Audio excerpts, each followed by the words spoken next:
اہل سنت والجماعت کی مساجد میں باقاعدہ بہت اہتمام کیا جاتا ہے. اس دن لائٹیں بھی لگائی جاتی ہیں, اوپر کے اسپیکرز بھی آن ہوتے ہیں اور امام صاحب اعلانات بھی کرتے ہیں. کیا یہ کرنا درست ہے؟ ہمارے یہاں الحمدللہ شب برات کے حوالے سے قرآن کی آیت ہم نے آپ کو بتا دی, جی, پھر اس کے بعد ہم نے 2 حدیثیں بتا دی. اللہ تعالیٰ سے انسان جو مانگتا ہے میرا مولا اس کو وہ عطا کر دیتا ہے. سوال یہ ہے, آپ جو کہہ رہے ہیں چلیے ٹھیک ہے, بزرگوں کا طریقہ رہا ہے, جی, فجر کی نماز پڑھیں گے تو کیا اللہ روزی میں برکت نہیں دے گا؟ تو کیوں نہیں یہ باتیں ہم سنیوں کو بتاتے ہیں کہ بیٹا یہ جو 2 پڑھ کے جا رہے ہو نا, اس سے کوئی فائدہ نہیں ہونا. نوجوان جو نکلتے ٹرپل سیٹ ہے, بائک اس کی ہے, لائسنس اس کا ہے, ڈاکومنٹس ہے ہی نہیں, ہیلمٹ بھی نہیں ہے, اور نکل گئے ہیں, پیٹرول بنانے کے لیے پیسے نہیں ہوتے ہیں, ریش ڈرائیونگ کرتے ہیں. لوگ ایک درگاہ سے دوسری درگاہ پر, دوسرے درگاہ سے تیسری درگاہ پر, ایک قبرستان سے دوسرے قبرستان پر, اور یہ چیز ان لوگوں نے ایسا سمجھا کہ یہ کمپلسری ہے. السلام علیکم ورحمۃ اللہ وبرکاتہ. الصلاۃ والسلام علیک یا رسول اللہ, الصلاۃ والسلام علیک یا حبیب اللہ, الصلاۃ والسلام علیک یا نبی اللہ, وعلی آلک واصحابک یا نور اللہ, صلی اللہ تعالی علیہ وسلم. میرے پیارے آقا علیہ الصلاۃ والتسلیم کے پیارے دیوانوں, خاتون جنت حضرت فاطمۃ الزہرا رضی اللہ تعالیٰ عنہ کی کنیزوں, اس وقت اسلامی سال کا 8واں مہینہ ماہ شعبان المعظم ہمارے اور آپ کے سامنے سے گزر رہا ہے. ان قریب اس ماہ مبارک کی نصف شب آنے والی ہے, جسے ہم اور آپ شب برات کہتے ہیں. آپ نے شب برات کے تعلق سے بہت کچھ سنا ہوگا, آپ نے اب تک کئی بار شب برات اپنے اعتبار سے منایا بھی ہوگا. شب برات کی حقیقت کیا ہے؟ کیا قرآن مقدس میں اللہ تبارک تعالیٰ نے کسی آیت کریمہ کے ذریعے اس رات کے فضائل بیان کیے ہیں؟ کیا اللہ کے پیارے محبوب صلی اللہ علیہ وسلم نے اس شب کے تعلق سے کچھ فضیلت بیان کی ہے؟ بزرگان دین کا اقوال اس شب کے تعلق سے کیا ہے؟ موجودہ دور میں اہل سنت والجماعت کے لوگ جس طرح سے شب برات کو منایا کرتے ہیں, کیا اس طریقے سے اسے منانا قرآن و حدیث سے ثابت ہے؟ اسی طرح اور بہت سارے اعتراضات, ان کے جوابات لے کر ہم ایک بار پھر آپ کی خدمت میں حاضر آ گئے ہیں. اور ہمارے اور آپ کے لیے بہت ہی خوشی کی بات ہے کہ اس مرتبہ شب معراج کی طرح شب برات کے تمام اعتراضات پر جواب دینے کے لیے اور شب برات کی حقیقت قرآن و حدیث کی روشنی میں آپ کے سامنے بیان کرنے کے لیے اس وقت ہمارے ساتھ مولانا انظار اشرفی نجمی صاحب قبلہ موجود ہیں. شب معراج کے بعد شب برات کی حقیقت, شب برات کے تعلق سے جو بھی اعتراضات ہیں, کنفیوژنس ہیں, ان کا جواب قرآن و حدیث کی روشنی میں انشاءاللہ مولانا انظار اشرفی نجمی صاحب قبلہ دیں گے. ہم حضرت کا اپنے اس پروگرام میں ایک بار پھر سے استقبال کرتے ہیں. السلام علیکم ورحمۃ اللہ وبرکاتہ. السلام ورحمۃ اللہ وبرکاتہ. اور حضرت سب خیریت سے ہے؟ الحمدللہ, اللہ کا کرم ہے, آپ کی دعا ہے. الحمدللہ. بہت بہت شکریہ حضرت. شب معراج کا پروگرام الحمدللہ لوگوں نے بہت پسند کیا, اور لوگوں نے آپ کے حق میں, ہمارے حق میں بہت دعائیں کی. اللہ تعالیٰ ہمیں بھی خوش رکھے, تمام سننے والوں کو بھی اللہ تعالیٰ شاد و آباد رکھیں, اور دین کی صحیح پہچان اور شناخت اللہ انہیں عطا فرمائے, آمین. اور اہل سنت پر قائم و دائم رہنے کے اللہ توفیق دے. آمین. حضرت بہت بہت شکریہ, اللہ آپ کو جزائے خیر عطا فرمائے. آپ کو اس بار پھر بلانے کی اصل وجہ یہ ہے کہ شب معراج کے تعلق سے جس طرح سے آپ نے وضاحت کی تھی, تمام چیزوں کا آپ نے جواب دیا تھا دلائل کی روشنی میں, اسی طرح سے شب برات کے تعلق سے بھی ہم آپ سے بہت ساری چیزیں سننا چاہتے ہیں, سمجھنا چاہتے ہیں, سیکھنا چاہتے ہیں. دراصل اہل سنت والجماعت کے لوگ جس طرح سے شب برات کو مناتے ہیں, اور جو بہت ساری چیزیں اس شب کے ساتھ جوڑ دی گئی ہیں, ان تمام چیزوں کی حقیقت کیا ہے؟ سب سے پہلے تو آپ ہمیں قرآن و حدیث کی روشنی میں بتائیں کہ اس رات کا کیا قرآن میں کہیں ذکر ہے؟ کیا حضور اکرم صلی اللہ علیہ وسلم نے یا صحابہ اکرام نے اس رات کے تعلق سے کچھ کہا ہے؟ حدیث مبارکہ میں اس کا کہیں ذکر آتا ہے؟ تو آپ ہمیں شب برات کے فضائل سب سے پہلے بتائیں قرآن و حدیث کی روشنی میں. بہت بہت شکریہ آپ کا کہ ہمیں آپ نے پھر سے مدعو کیا ہے, اور انشاءاللہ تعالی میں اس سلسلے میں قرآن و حدیث کی روشنی میں چند باتیں آپ کے سامنے میں رکھنا چاہتا ہوں. جی.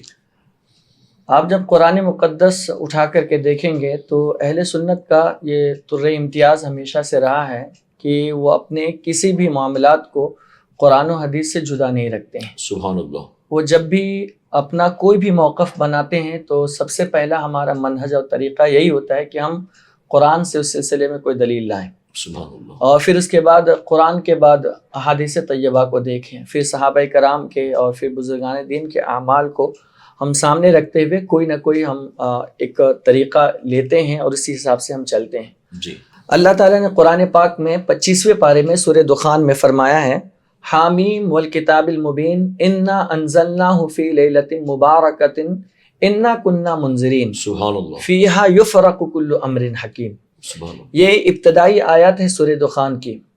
اللہ تعالیٰ نے اس میں واضح طور پر فرمایا ہے، قسم اس روشن کتاب کی کہ بے شک ہم نے اسے برکت والی رات میں اتارا ہے، بے شک ہم ڈر سنانے والے ہیں، اور اس میں بانٹ دیا جاتا ہے ہر حکمت والا کام۔ سبحان اللہ، یہ امام عشق و محبت نے اس کا ترجمہ فرمایا ہے۔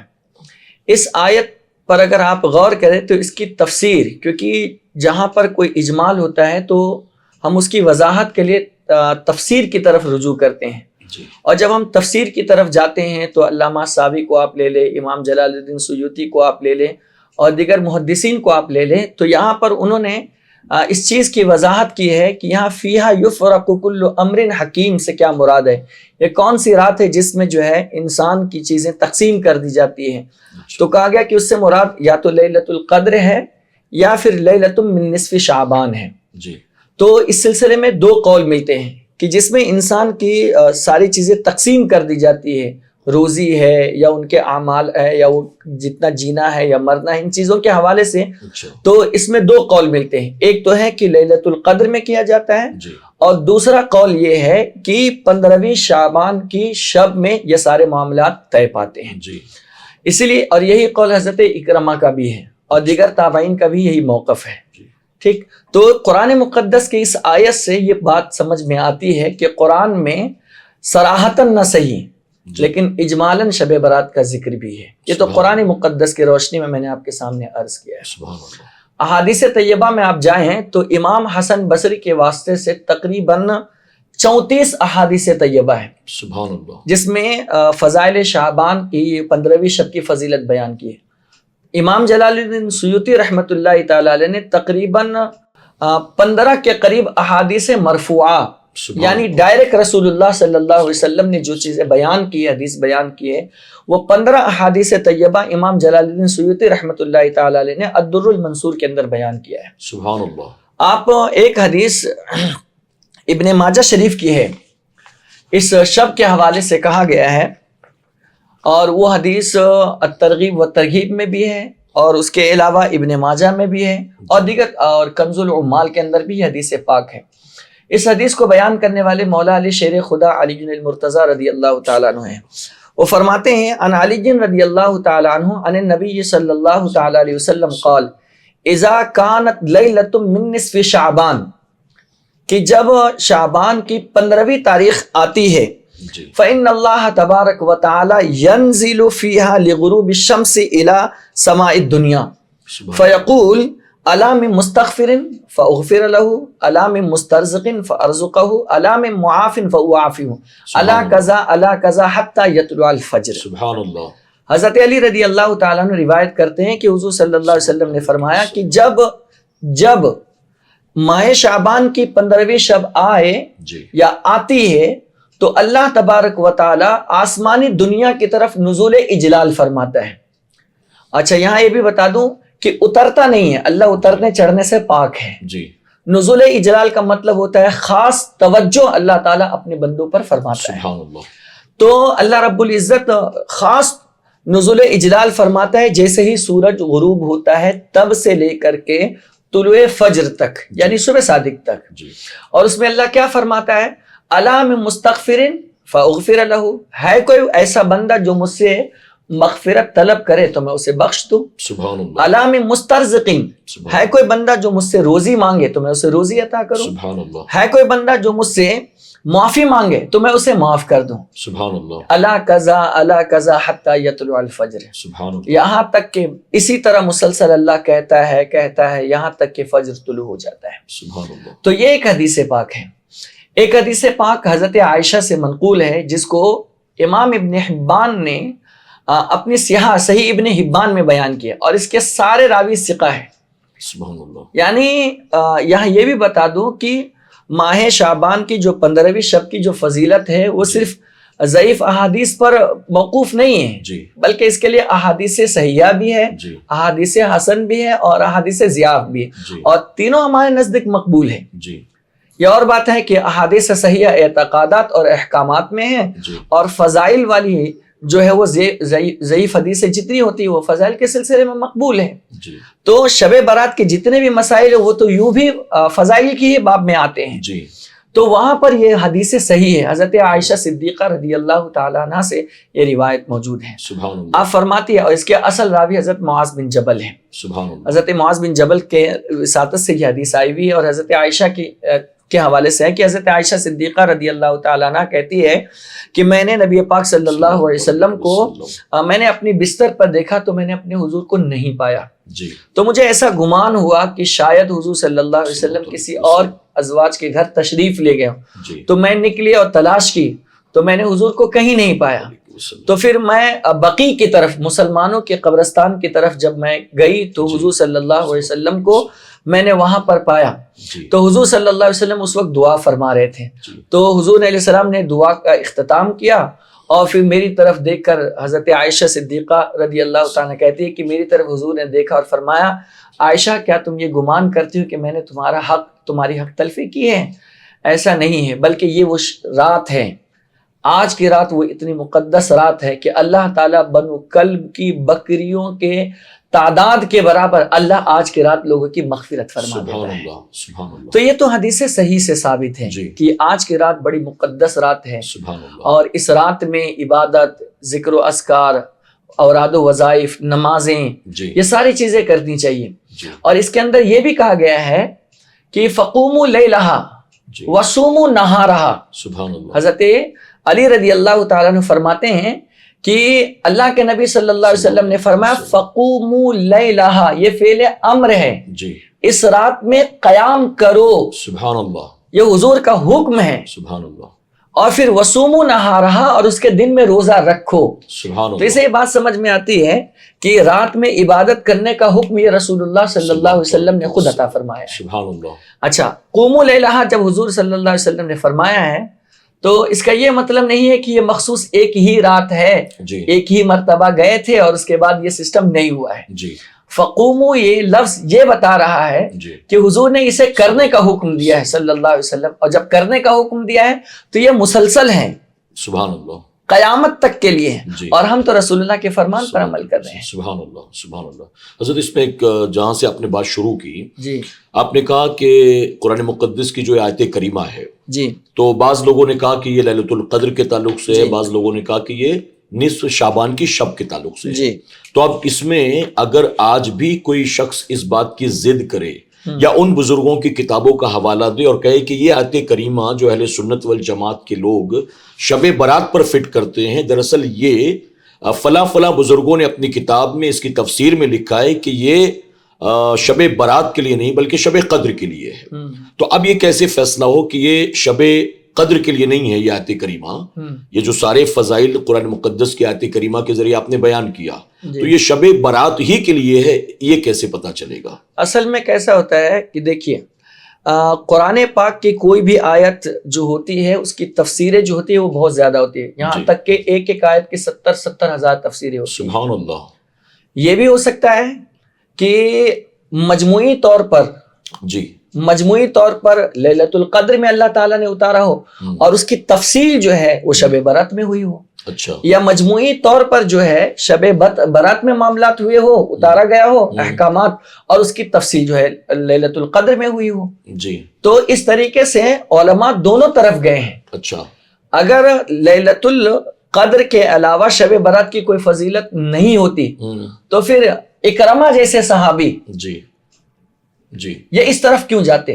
جی امام جلال الدین سیوطی اپنے تفسیر جلالین میں اس کی وضاحت کیوں کرتے؟ جی علامہ ساوی تفسیر ساوی میں اس کی وضاحت کیوں کرتے؟ اور حضرت اکرمہ کے علاوہ یہ بھی لکھا ہوا ہے وَطَائِفٌ، ایک جماعت کا بھی یہی موقف ہے، صحابہ کی جماعت، ہاں، اچھا، صحابہ کی جماعت کا بھی یہی موقف ہے جی کہ اس رات میں کیا ہے لوگوں کے معاملات تقسیم ہوتے ہیں. اچھا اچھا تو ہم اس کا انکار نہیں کر سکتے ہیں. جی علماء کی اپنی آرا ہوتی ہے. بعض اس طرف گئے کوئی مذائقہ نہیں ہے، لیکن بعض کا اس طرف آنا یہ اس بات کی دلیل ہے جی کہ اس رات کی اہمیت ان کی نظر میں ہے، تبھی تو اس کی وضاحت کی ہے. جی. اچھا، بعض بزرگوں نے یہ بھی لکھا ہے جو اس طرف گئے ہیں کہ یہ قرآن مقدس کی آیت کریمہ شب قدر کے تعلق سے نہیں ہے، شب برات کے تعلق سے. جی تو ہم نے یہ سنا بزرگوں سے اور پڑھا بھی ہے کہ اکثر جو یہ مانتے ہیں کہ شب برات کے تعلق سے، ان کا یہ بھی کہنا ہے کہ شب قدر کے تعلق سے تو اللہ رب العزت نے پوری سورہ نازل فرما دی ہے. جی تو اگر اس شب کے تعلق سے ہوتا تو اس کی فضیلت میں تو اللہ نے پوری سورہ نازل کر دی. پوری صورت پھر کہیں اور کسی پارے میں کسی اور صورت میں اس کا تذکرہ کیوں ہوتا جبکہ پوری صورت اس کے شان میں نازل ہو چکی ہے. جی تو بعض بزرگوں نے یہ بھی لکھا ہے کہ اس سے جی مراد ہاں. یہ ہے کہ یہ شب برات کے لیے ہے. شب برات کے لیے جی. صحیح. اچھا، جو حدیث مبارکہ آپ نے بیان کی، نہیں اس کی مزید وضاحت کرنا چاہتے جی ہیں آپ کچھ؟ نہیں نہیں بالکل پوچھیے. آپ نے جو حدیث مبارکہ بیان کی مولا کائنات سے یا معاشہ صدیقہ سے، ہم یہ ہر سال سنتے ہیں معاشہ صدیقہ والی حدیث مبارکہ، اور وہ بڑی مشہور بھی ہے جی کہ آپ کی پاری تھی، حضور اکرم صلی اللہ علیہ وسلم آرام فرما تھے، پھر رات آپ کی آنکھ کھلی تو آپ کو بستر پر نہیں دیکھا. جی تو یہ جو آپ نے کہا کہ یہ جو حدیثیں ہیں یہ صحابہ اکرام جن سے روایت کیا گیا ہے اس جی. شب کی فضیلت، وہ ثقہ میں سے ہیں. تو جی. اس سے مراد کیا ہے؟ ثقہ سے مطلب یہ ہوتا ہے کہ احادیث کے درجات ہوتے ہیں، جی اور سب سے اوپر درجے کی جو حدیث ہوتی ہے جی وہ اس حدیث کا نام دیا جاتا ہے جی. حدیث صحیح. اوکے. یہ صحیح جو لفظ آتا ہے جی یہ الگ الگ موقع پر الگ الگ چیزوں میں استعمال کیا جاتا ہے. جیسے ہم اچھا. عام زبان میں جب ہم گفتگو کرتے ہیں جی اور کسی چیز کو ہمیں غلط ٹھہرانا ہو ہاں. تو اس غلط کے مقابلے میں ہم صحیح کا لفظ استعمال کر دیتے اچھا. ہیں. ٹھیک، جیسے رانگ کے مقابلے میں رائٹ ہم نے جیسے آپ استعمال نے کہا کرتے ہیں. نہیں یہ بات صحیح نہیں ہے، یہ ہاں. جو میں کہہ رہا ہوں یہ صحیح ہے. یہ صحیح ہے، تو یہاں ہاں. صحیح اور غلط یہ والا یہ الگ ہیں. جی. لیکن اب اگر ذہن میں ایک بات آئی، جیسے حدیث شریف کے تعلق سے بھی کہا جاتا ہے یہ صحیح بخاری شریف میں ہے، یہ صحیح مسلم شریف میں ہے. جی تو اگر آپ جو کہہ رہے ہیں صحیح سے مراد ڈیفینیشن اس کی آپ نے بتایا کہ یہ غلط ہے اور یہ صحیح ہے، تو کیا بخاری شریف غلط والی بھی ہے، مسلم شریف غلط نہیں. والی بھی ہے؟ ابھی وہ بات میری مکمل نہیں ہوئی جی. تھی، اس کو میں ذرا مکمل کر دوں. یہ تو میں نے عام زبانوں کے حوالے سے آپ سے عرض جی. کیا.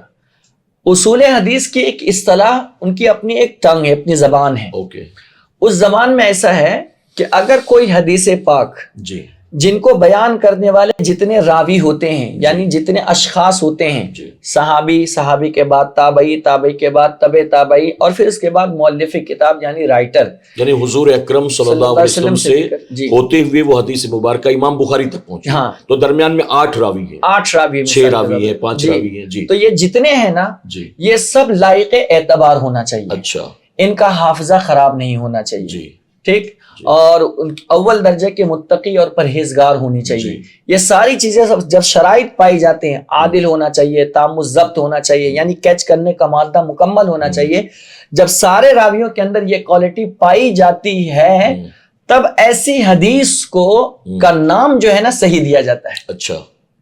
یہ مطلب نہیں ہے کہ کسی حدیث کے بارے میں آپ نے کہہ دیا یہ حدیث صحیح ہے تو اس کے علاوہ جتنی حدیثیں ہیں وہ سب غلط ہیں. اچھا اچھا، اس سے مراد یہ نہیں. نہیں، بالکل قطعاً نہیں ہے. تو یہ جو کرائٹیریا طے کر دیا گیا ہے، جی یعنی حضور اکرم صلی اللہ علیہ وسلم سے لے کر ائمہ تک جنہوں نے کتابیں لکھی ہیں، جی. حدیث لکھی ہے، ان تک درمیان میں جتنے راوی ہیں ان جی. کا ایک کرائٹیریا بنا دیا گیا جی. ہے کہ ان کے اندر یہ 8 کوالٹیز ہونی چاہیے. ہاں. تب جا کر ان کی حدیثیں معتبر ہوں گی اور اس کو صحیح کے اس میں رکھا جائے گا زمرے میں. جی ہاں، ان کے جتنے بھی راوی ہوتے ہیں، جیسے کہا جاتا ہے نیچے رجالہ ثقاتن، جی. اس حدیث کے سارے راوی بیان کرنے والے سب ثقہ ہے، یعنی لائق اعتبار ہے، سبحان اللہ. عادل ہے، تام الضبط ہے، فسق و فجور سے پاک ہے، جی. ان کا ذہن بالکل اسٹرانگ ہے، اول درجے کے متقی پرہیزگار ہے. اچھا. یہ ساری چیزیں پائی جاتی ہے تب جا کر کے اس حدیث کا نام دیا جاتا ہے حدیث صحیح. اچھا. اور اگر اس میں کسی کا حافظہ تھوڑا سا بھی اگر 20 سے 19 ہو جاتا ہے جی. تو وہ درجے سے نیچے آ کر کے وہ حدیث حسن تک پہنچ جاتا ہے، اچھا. اس کا درجہ آتا ہے. اچھا. اور اگر اس میں بھی اور کمی آ جائے، کسی کا حافظہ خراب ہونے کا معاملہ رہا لیکن وہ حدیث ہے ٹھیک ٹھاک، لیکن اس راوی کا حافظہ خراب رہا تو وہ حسن سے بھی نکل کر کے نیچے درجے میں آ جاتی ہے، جس کو کہتے ہیں ضعیف. اچھا. ٹھیک ہے، 3 درجات یہ 3 درجات عام طور پر ہوتے ہیں: صحیح، حسن اور ضعیف. اچھا، تو جیسے ہم کہتے ہیں صحیح بخاری، ہاں، تو اب صحیح بخاری شریف صحیح بخاری کو صحیح بخاری کہنے کی وجہ یہ ہے کہ آپ نے جو حدیثوں کا اہتمام کیا ہے جی، تو اس کے جتنے بھی راوی ہوتے تھے وہ راوی سب ثقہ درجے کے ہوتے تھے، سب لائق تو جو صحیح بخاری شریف ہے یا صحیح مسلم شریف ہے جی، تو اس میں حسن اور ضعیف حدیث ہے ہی نہیں.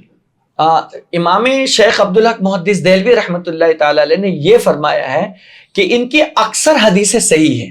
اچھا، اکثر حدیثیں صحیح ہے، اسی بنیاد پر جو ہے نا اس کو لفظ صحیح کہا گیا ہے. اچھا، اور بعض لوگوں نے کہا ہے کہ ساری حدیثیں ان کی صحیح ہیں، اچھا، یہ بھی قول کیا گیا ہے. لیکن اس کا یہ مطلب نہیں ہے کہ صحیح بخاری اور صحیح مسلم کے علاوہ جتنی بھی حدیث کی کتاب ہے وہ سب غلط ہے. اچھا، جی جی، ٹھیک ہے، جی. کیونکہ امام بخاری رحمۃ اللہ تعالی علیہ کو 1,00,000 صحیح حدیث یاد تھی سبحان اور کل اللہ. ملا کر 6,00,000 حدیثیں یاد تھی. سبحان اللہ. امام مسلم رضی اللہ عنہ کو بھی اسی کے مثل کچھ حدیثیں یاد تھی، احادیث صحیحہ ان کا بھی مرتبہ بہت اعلیٰ ہے. سبحان اللہ. لیکن اس کا یہ مطلب نہیں کہ ساری احادیث صحیحہ انہی 2 کتابوں میں جمع کر دی گئی ہے. اچھا، ان کے علاوہ سیاہ ستہ جن کو آپ کہتے ہیں ان میں بھی احادیث صحیح ہے، ان کے علاوہ میں بھی احادیث صحیح ہے. نہیں جیسے آج بات بات میں لوگ ہر چیز کی دلیل تلاش کرتے ہیں، بخاری شریف میں ہے کیا، جی، مسلم شریف میں ہے کیا. یہ تو کوئی معیاری نہیں ہے. تو حضور اکرم صلی اللہ علیہ وسلم کے تمام فرامین بخاری اور مسلم میں ہو ضروری نہیں. نہیں، بالکل قطعاً نہیں ہے. اور اگر اس میں نہیں ہے تو اس کا مطلب یہ نہیں کہ حضور کا فرمان ہی بالکل بھی نہیں ہے.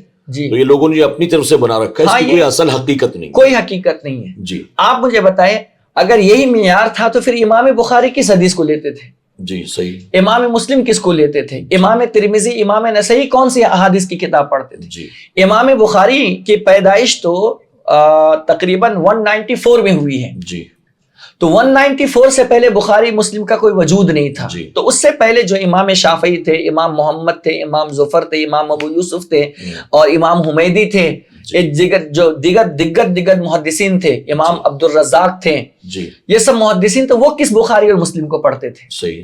جی تو ہمارے نزدیک یہ معیار تو ہے ہی نہیں. جی ہمارے نزدیک اصل معیار رسول اللہ صلی اللہ علیہ وسلم کی احادیث کا ہے. جی سبحان وہ احادیث صحیح سند کے ساتھ ہم تک پہنچ جائے وہ ہمارے لیے قابل اعتماد ہے. جی. اور چاہے وہ امام بخاری کے ذریعے نہ بھی پہنچے، نہ بھی پہنچے تو مسلم شریف کے ذریعے نہ بھی پہنچے. جی بالکل. جی ہاں، اور دوسری چیز صرف احادیث صحیحہ ہی ہمارے لیے معیار نہیں ہے. جی فضائل کے باب میں ہمارے لیے احادیث ضعیفہ بھی معیار ہے، اور صرف ہمارے نزدیک نہیں ہے. جی یہ بھی میں آپ کو بڑے دعوے کے ساتھ کہتا ہوں، امام مسلم رحمت اللہ تعالی علیہ اور ایک اور امام ہے جن کا نام میرے ذہن میں نہیں ہے، 2 امام کے علاوہ کسی امام نے احادیث ضعیفہ کو فضائل کے باب میں نکارا ہی نہیں ہے. اچھا.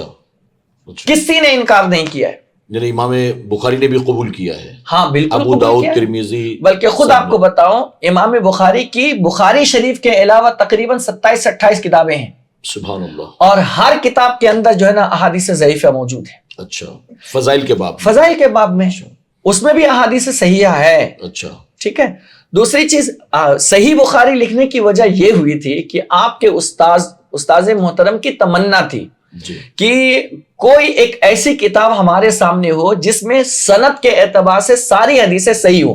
سبحان اللہ. تو یہ بات جو ہے امام بخاری کے دل پہ لگی ہے اور آپ نے یہ فیصلہ کیا کہ یہ کام میں کروں گا. سبحان اللہ. اور جب آپ نے اس کی اللہ سے دعا کی تو اللہ تعالیٰ نے آپ کی مدد فرمائی. سبحان اللہ. اور مدد ایسی کی کہ ایک بزرگ کتاب الام جی امام شافعی کی کتاب پڑھتے تھے. جب انہوں نے پوری کتاب تصنیف فرما دی تو حضور علیہ الصلوۃ والسلام خواب میں تشریف لائے وہ بزرگ کے اور کہا کہ تم میری کتاب نہیں پڑھو گے؟ کہا یا رسول اللہ آپ کی کتاب کون سی ہے صلی اللہ علیہ وسلم؟ تو آپ نے فرمایا وہی جو محمد بن اسماعیل البخاری نے لکھی ہے وہ میری کتاب ہے. سبحان اللہ. سبحان اللہ. یہ اس کے پیچھے ریزن ہے. سبحان اللہ. باقی ایسا کوئی ضروری نہیں ہے کہ صحیح مسلم اس کے آگے لکھ دیا گیا ہے یا بخاری کے آگے لفظ صحیح لکھ دیا گیا ہے تو اب یہی صحیح ہے، اس کے علاوہ کچھ بھی نہیں ہے. یہ معیار ان کو دیا کس نے ہے؟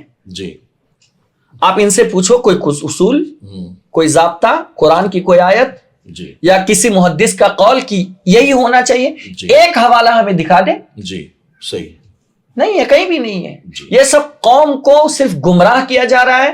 اہل سنت میں چونکہ پڑھنے والوں کی تعداد کم ہوتی ہے جی اس کی وجہ سے ان کی باتوں سے وہ مرغوب زیادہ ہو جاتے ہیں. جی ہم آپ کو گارنٹی کے ساتھ کہتے ہیں کہ کسی محدث کا یہ فرمان ہے ہی نہیں, بلکہ خود امام بخاری رضی اللہ تعالیٰ عنہ کا قول نہیں بتا سکتے ہیں یہ لوگ کہ امام بخاری نے کہا ہے کہ جو کچھ میں نے لکھا ہے صرف یہی صحیح ہے اور اس کے علاوہ کوئی بات صحیح نہیں ہے, یا صرف اتنی ہی مانو باقی کسی کی نہ مانو. سبحان اللہ. ہمارے یہاں دراصل ہوتا ایسا ہے کہ اہل سنت والجماعت کے لوگ جو کچھ بھی کرتے ہیں جی, یعنی جس کا تعلق معاملات اہل سنت سے ہے جی, تو اس پر اعتراض کرنے والے تمام باطل فرقے کے لوگ یہی پوچھتے ہیں کہ یہ بخاری شریف میں ہے کیا, جی, مسلم شریف میں ہے کیا. اور جیسا کہ آپ نے کہا کہ ہمارے لوگ پڑھتے نہیں ہیں, جی, اب ہم نے بخاری شریف دیکھا ہی نہیں ہے, نام سنا ہے صرف, جی, مسلم شریف کبھی دیکھا نہیں ہے, صرف نام سنا ہے. جی, اگر پوچھا جائے کہ بخاری شریف میں یا مسلم شریف میں کتنی حدیثیں ہیں, جی, کتنی جلدیں ہیں, لکھنے والوں کے نام کیا ہیں, تو ہمیں یہ بھی نہیں پتا ہوگا. بالکل نہیں. لیکن جیسے ہی سوال کیا جاتا ہے کہ بخاری شریف میں مسلم شریف میں, کہ ہم فوراً گھبرا جاتے ہیں جی, کہ یار ہم تو مولانا کی بات کو سن کر یہ سب کرنے لگے, جی, اور یہ اعتراض کرنے والا بات قرآن و حدیث سے کر رہا ہے, جی, ہمارے پاس جس کا کوئی جواب ہی نہیں, دلیل ہی نہیں ہے, تو ہم گھبرا جاتے ہیں اہل سنت جی, والجماعت کے لوگ. تو ایسے میں ہمارے لیے بہت ضروری ہے کہ ہم اہل سنت والجماعت کے معاملات اور عقائد کو سمجھنے کی, پڑھنے کی کوشش کریں. جی, بالکل. اگر ہم اتنی صلاحیت نہیں رکھتے ہیں کہ کتابیں اٹھا کر لائبریری میں جا کر خود اسے پڑھ سکیں, مطالعہ کر سکیں, تو کم سے کم اس کے لیے علماء کی صحبت میں بیٹھیں, علماء سے سوالات پوچھیں, تھوڑا سا وقت ان کے ساتھ خرچ کریں, ان سے سیکھنے کی کوشش کریں, تاکہ وہ خود بھی اہل سنت والجماعت پر قائم رہ سکیں اور ان کی نسلیں بھی ان کے بعد اہل سنت والجماعت پر قائم رہ سکیں. بلکہ میں آپ کو یہاں پر ایک بات کہنا چاہتا ہوں, میں لوگ کہتے ہیں کہ اہل سنت کے پاس جو ہے نا احادیث صحیحہ نہیں ہے, جی, اور ان کو اگر احادیث صحیحہ نہیں ملتی ہے تو پھر یہ اپنی رائے پر عمل کرتے ہیں. اچھا, جبکہ ہمارا معیار یہ ہے کہ ہم حتی المقدور, جی, ہم یہ کوشش کرتے ہیں کہ ہم احادیث رسول سے ہٹے نہیں, سبحان اللہ, حتیٰ کہ وہ حدیث سند کے اعتبار سے ضعیف ہی کیوں نہ ہو, جی, لیکن ہم اس بات کی کوشش کرتے ہیں کہ ہم قیاس نہیں کریں. اچھا, یعنی قیاس بالکل لاسٹ سٹیج ہے, ایک دم لاسٹ سٹیج ہے. جی, ہم پہلے کوشش کرتے ہیں کہ ہمارے معمولات قرآن سے ثابت ہوں, جی, اور جب ہمیں قرآن میں ظاہراً ہمیں وہ چیز نظر نہیں آتی ہے تو ہم پھر حدیث کی طرف رجوع کرتے ہیں. جی, حدیث میں بھی صرف احادیث صحیحہ کے 8 درجے ہیں. جی, 8 درجوں میں ہم یہ کوشش کرتے ہیں, ہمارا موقف ہے, ہمارے امام کا موقف ہے, جی, کہ ہم سب سے پہلے ان اعلیٰ احادیث کو لینے کی کوشش کرتے ہیں جن کا رتبہ سب سے اعلیٰ ہو. جی, اگر وہ ہمیں نہیں ملتا ہے تو اس کے بعد ہم اس کے نیچے والے کو, اس کے نیچے والے کو, یہاں تک کہ اگر ہمیں 8 کے 8 درجوں میں سے کوئی حدیث نہیں ملتی ہے جی, تب بھی ہم قیاس نہیں کرتے ہیں, اچھا, تب بھی ہم اپنی کوئی رائے قائم نہیں کرتے ہیں, جی, بلکہ ہم اس سلسلے میں ڈھونڈتے ہیں کہ کوئی اس سلسلے میں رسول اللہ کی حدیث مل جائے, چاہے وہ ضعیف ہی کیوں نہ ہو, جی, لیکن ہو تو رسول اللہ کی, ہاں گڑھی بھی نہیں ہونی چاہیے. جی, ہمارے یہاں موقف یہ ہے گڑھی ہوئی نہیں ہونی چاہیے. گڑھی ہوئی ہوتی ہے تو ہمارے یہاں تو اتفاق ہے, اہل سنت کا اتفاق ہے کہ ضعیف حدیث کسی بھی نہیں, معاف کیجئے گا, موضوع حدیث, جی, جس کو اس کو تو حدیث کہنا بھی نہیں چاہیے, جی, وہ موضوع کو حدیث اس لیے کہہ دیا گیا ہے جی, کیونکہ وہ لوگوں نے اس کو حدیث کی طرف نسبت کر دی تھی, اچھا, ورنہ تو حدیث کے لائق بھی نہیں ہے, اس کو صرف موضوع کہا جائے. گڑی ہوئی چیز کو ہم حدیث کیسے کہہ سکتے ہیں؟ اچھا, ٹھیک ہے, تو ابھی ہمارے آپ نے 3 درجات بتائے تھے, ہاں, اب یہ چوتھا بھی آپ نے کہہ دیا جی, کہ موضوع, جی, یعنی جو حضور صلی اللہ علیہ وسلم کا فرمان نہیں ہے ہی نہیں, لوگوں نے اپنی بات کو وزندار بنانے کے لیے حضور صلی اللہ علیہ وسلم کی طرف منسوب کر دیا, اس کو کہتے ہیں موضوع حدیث. میں یہ عرض کر رہا تھا کہ ہمارے یہاں اصول یہ کہ پہلے قرآن سے لیں, پھر حدیث میں لیں, حدیث میں بھی احادیث صحیحہ, جی, پھر اس کے بعد اگر ہم کو احادیث صحیحہ نہیں بھی ملتی ہے تو ہم پھر احادیث ضعیفہ کی طرف جاتے ہیں, جی, لیکن لیتے ہیں ہم حضور کی حدیث ہی کو. اچھا, اور پھر نہ ملے تو پھر ہم ہمارے اکابرین کی جو رائے ہوتی ہے وہ رائے ہم اپنی طرف سے قائم نہیں کرتے ہیں. ہمارے اکابرین قرآن و حدیث کی روشنی میں قیاس کرتے ہیں, اپنی رائے رکھتے ہیں, وہ بھی قرآن و سنت سے ہٹ کے نہیں, جی, قرآن و حدیث کے خلاف نہیں, جی, اور تب جا کر کے ہمارا مذہب بنتا ہے اور اس حساب سے ہم چلتے ہیں. سبحان اللہ. تو ہم پھر اپنے اصل موضوع پر آتے ہیں. جی, ہمارے یہاں الحمدللہ شب برات کے حوالے سے قرآن کی آیت ہم نے آپ کو بتا دی, جی, پھر اس کے بعد ہم نے 2 حدیثیں بتا دی, اور یہ بتائی امام حسن بصری کے واسطے سے 34 احادیث بیان کی گئی ہے. سبحان اللہ. امام جلال السیوطی رحمۃ اللہ تعالی علیہ نے تقریباً 15 احادیث مرفوعہ بیان کی ہے. جی. امام اوزاعی رحمۃ اللہ تعالی علیہ کو لے لے, امام عثمان رحمۃ اللہ تعالی علیہ کو لے لے, یہ سب ان سب کا معمول یہ ہوتا تھا کہ اس رات میں اٹھتے تھے, عبادت کرتے تھے, نوافل پڑھتے تھے, اللہ کا ذکر کرتے تھے. سبحان اللہ. یہ ساری چیزیں کرتے تھے. تو حضرت یہ سوال یہ ہے جو ماں عائشہ صدیقہ رضی اللہ عنہا سے روایت ہے اور مولا کائنات سے ہے جی, یا جو خواجہ حسن بصری رحمۃ اللہ تعالی سے حدیث مبارکہ ہے, تو وہ جو حدیثیں ہیں وہ کس کیٹیگری میں آتی ہیں؟ وہ صحیح میں ہے؟ ایک حدیث تو ہے حضرت عائشہ حضرت معاذ والی, وہ حدیث حسن اور صحیح کے درجے میں ہے. اچھا. حضرت معاذ والی حدیث صحیح کے درجے میں ہے جی. جو میں نے ابھی پڑھی ہے. حضرت علی والی جو روایت آتی ہے وہ حسن کے درجے میں آتی ہے. اچھا. ہاں, اور بعض روایت اور بھی ہیں جو میں اس میں بہت ساری چیزیں بیان کی گئی ہے کہ اللہ تعالیٰ اس رات سب کو معاف فرما دیتا ہے, لیکن چند لوگ ایسے ہوتے ہیں جیسے شرک کرنے والا, ماں باپ کی نافرمانی کرنے والا, شراب پینے کا عادی, زنا کرنے والا, اور یہ ساری چیزیں, چگل خور, بغض اور کینہ رکھنے والا, قطع تعلق کرنے والا, یہ ساری چیزیں الگ الگ احادیث میں الگ الگ ناموں سے, کسی میں 5 کا, کسی میں 6 کا, کسی میں 7 کا ذکر کیا گیا ہے. تو ان میں بعض احادیث ایسی ہیں جو ضعیف ہیں. اچھا, تو اب فائنلی یہ بات سمجھ میں آئی کہ اگر ان میں سے کوئی حدیث مبارکہ ضعیف بھی ہے جی, تو عقائد کے لیے ضعیف حدیث کا استعمال نہیں کیا جا سکتا, لیکن فضائل کے باب میں ضعیف حدیث کا بھی استعمال کیا جا سکتا. بالکل. تو یہ صرف اہل سنت والجماعت کا موقف ہے یا جتنے بھی مسلمانوں میں فرقے ہیں سب کا یہی ماننا ہے؟ مقلد کو چھوڑ کر جی سب کا اتفاق ہے کہ احادیث ضعیفہ فضائل میں مقبول ہے. اچھا, یعنی مجھے اگر نماز کی فضیلت بتانی ہے جی, اور اس ضمن میں نے کوئی حدیث مبارکہ بیان کی اور وہ حسن بھی نہیں ہے, صحیح بھی نہیں ہے جی, وہ ضعیف ہے, جی, تو بیان کرنا جائز ہے, شرعاً درست ہے, بالکل درست, اس میں کوئی پکڑ نہیں ہے. بالکل کوئی پکڑ نہیں ہے. جی, ان کی کتابیں بھری پڑی ہیں. اچھا, آپ دیابنا کی فضائل اعمال دیکھ لیں, جی, اس میں بھری پڑی ہے احادیث ضعیفہ, کیونکہ ان کے نزدیک مقبول ہے. ہاں, یہ اور بات ہے کہ ان کو وہی لینا ہوتا ہے جو ان کا موقف ہوتا ہے, جی, ان کے مذہب کا, جی, ورنہ تو بالکل لیا جو ہے احادیث ضعیفہ فضائل میں مقبول ہے. سبحان اللہ. جی. میرے پیارے آقا علیہ الصلوۃ والتسلیم کے پیارے دیوانوں, خاتون جنت حضرت فاطمہ الزہرا رضی اللہ تعالیٰ عنہ کی کنیزوں, تو جو سب سے پہلی چیز تھی وہ کلیئر ہو گئی اللہ کے فضل و کرم سے کہ الحمدللہ شب برات کا ذکر قرآن مقدس کی آیت کریمہ میں بھی موجود ہے اور حدیث مبارکہ میں بھی شب برات کا ذکر موجود ہے. تو شب برات کے تعلق سے ہم نے بہت ساری باتیں سن لی, سیکھ لی, سمجھ لی. اب مزید کچھ باتیں انشاءاللہ ہم حضرت کے سامنے پیش کریں گے اور ترتیب وار ان چیزوں کو بھی سمجھنے کی کوشش کریں گے. حضرت اس میں ایک چیز ہم نے یہ بھی دیکھا ہے کہ شب برات میں خاص طور پر یعنی 14 کا دن گزرا, مغرب کے بعد 15 تاریخ لگ گئی, تو ہماری مساجد میں یعنی اہل سنت والجماعت کی مساجد میں باقاعدہ بہت اہتمام کیا جاتا ہے. اس دن لائٹیں بھی لگائی جاتی ہیں, اوپر کے اسپیکرز بھی آن ہوتے ہیں اور امام صاحب اعلانات بھی کرتے ہیں, اور اس دن لوگ اس طرح سے تیار ہو کر نکلتے ہیں مسجدوں کی طرف کہ جیسے آج کوئی بہت بڑا اوکیشن ہو, بہت بڑا ایونٹ ہو, خوشی کا موقع ہو. وہ جس نے اس دن فجر کی نماز نہیں پڑھی, جس نے ظہر بھی نہیں پڑھی, جس نے عصر بھی نہیں پڑھی, وہ مغرب پڑھنے کے لیے آتا ہے, اور مغرب کی نماز کے بعد میں مغرب سے عشاء کے درمیان 2 رکعت کر کے 6 رکعت نماز نفل پڑھی جاتی ہے. خاص طور پر ہماری مساجد میں اس کا اہتمام کیا جاتا ہے. 2 رکعت نماز روزی میں برکت کی نیت سے. اب امام صاحب باقاعدہ نماز مغرب کے بعد اس کی نیت کا طریقہ بتاتے ہیں, پھر تمام لوگ 2 رکعت نماز ادا کرتے ہیں, پھر دعائے نصف شعبان پڑھی جاتی ہے, اس کے بعد پھر دوسری 2 رکعت کہ اللہ کسی مخلوق کا محتاج نہ بنائے, اس پر نیت بتائی جاتی ہے, پھر نماز لوگ مکمل کرتے ہیں, پھر دعائے نصف شعبان پڑھی جاتی ہے, پھر 2 رکعت نماز نفل پڑھی جاتی ہے, پھر دعائے نصف شعبان.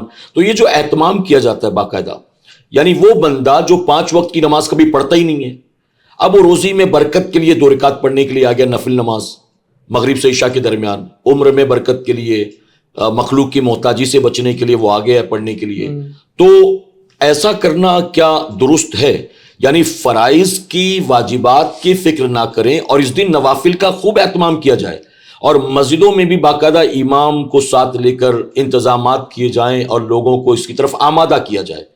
کیا یہ کرنا درست ہے؟ سب سے پہلی چیز تو آپ یہ دیکھ لیں, یہ جو مقدس راتیں آتی ہیں, اس مقدس راتوں میں نوافل وغیرہ جو ہم پڑھتے ہیں یہ ان نمازیوں کے لیے ہیں جن کی نمازیں مکمل ادا ہو گئی ہیں. سبحان اللہ. جی. یہ ہر ایک کے لیے نہیں ہے. جی. ہمارے یہاں کیا سسٹم ہو گیا ہے کہ نوافل پر ہم اتنا زور دے دیتے ہیں کہ ایسا لگتا ہے کہ یہ فرض سے بھی زیادہ فرض ہے. جی. جیسے اہم الفرائض آپ کہہ دیں. جی.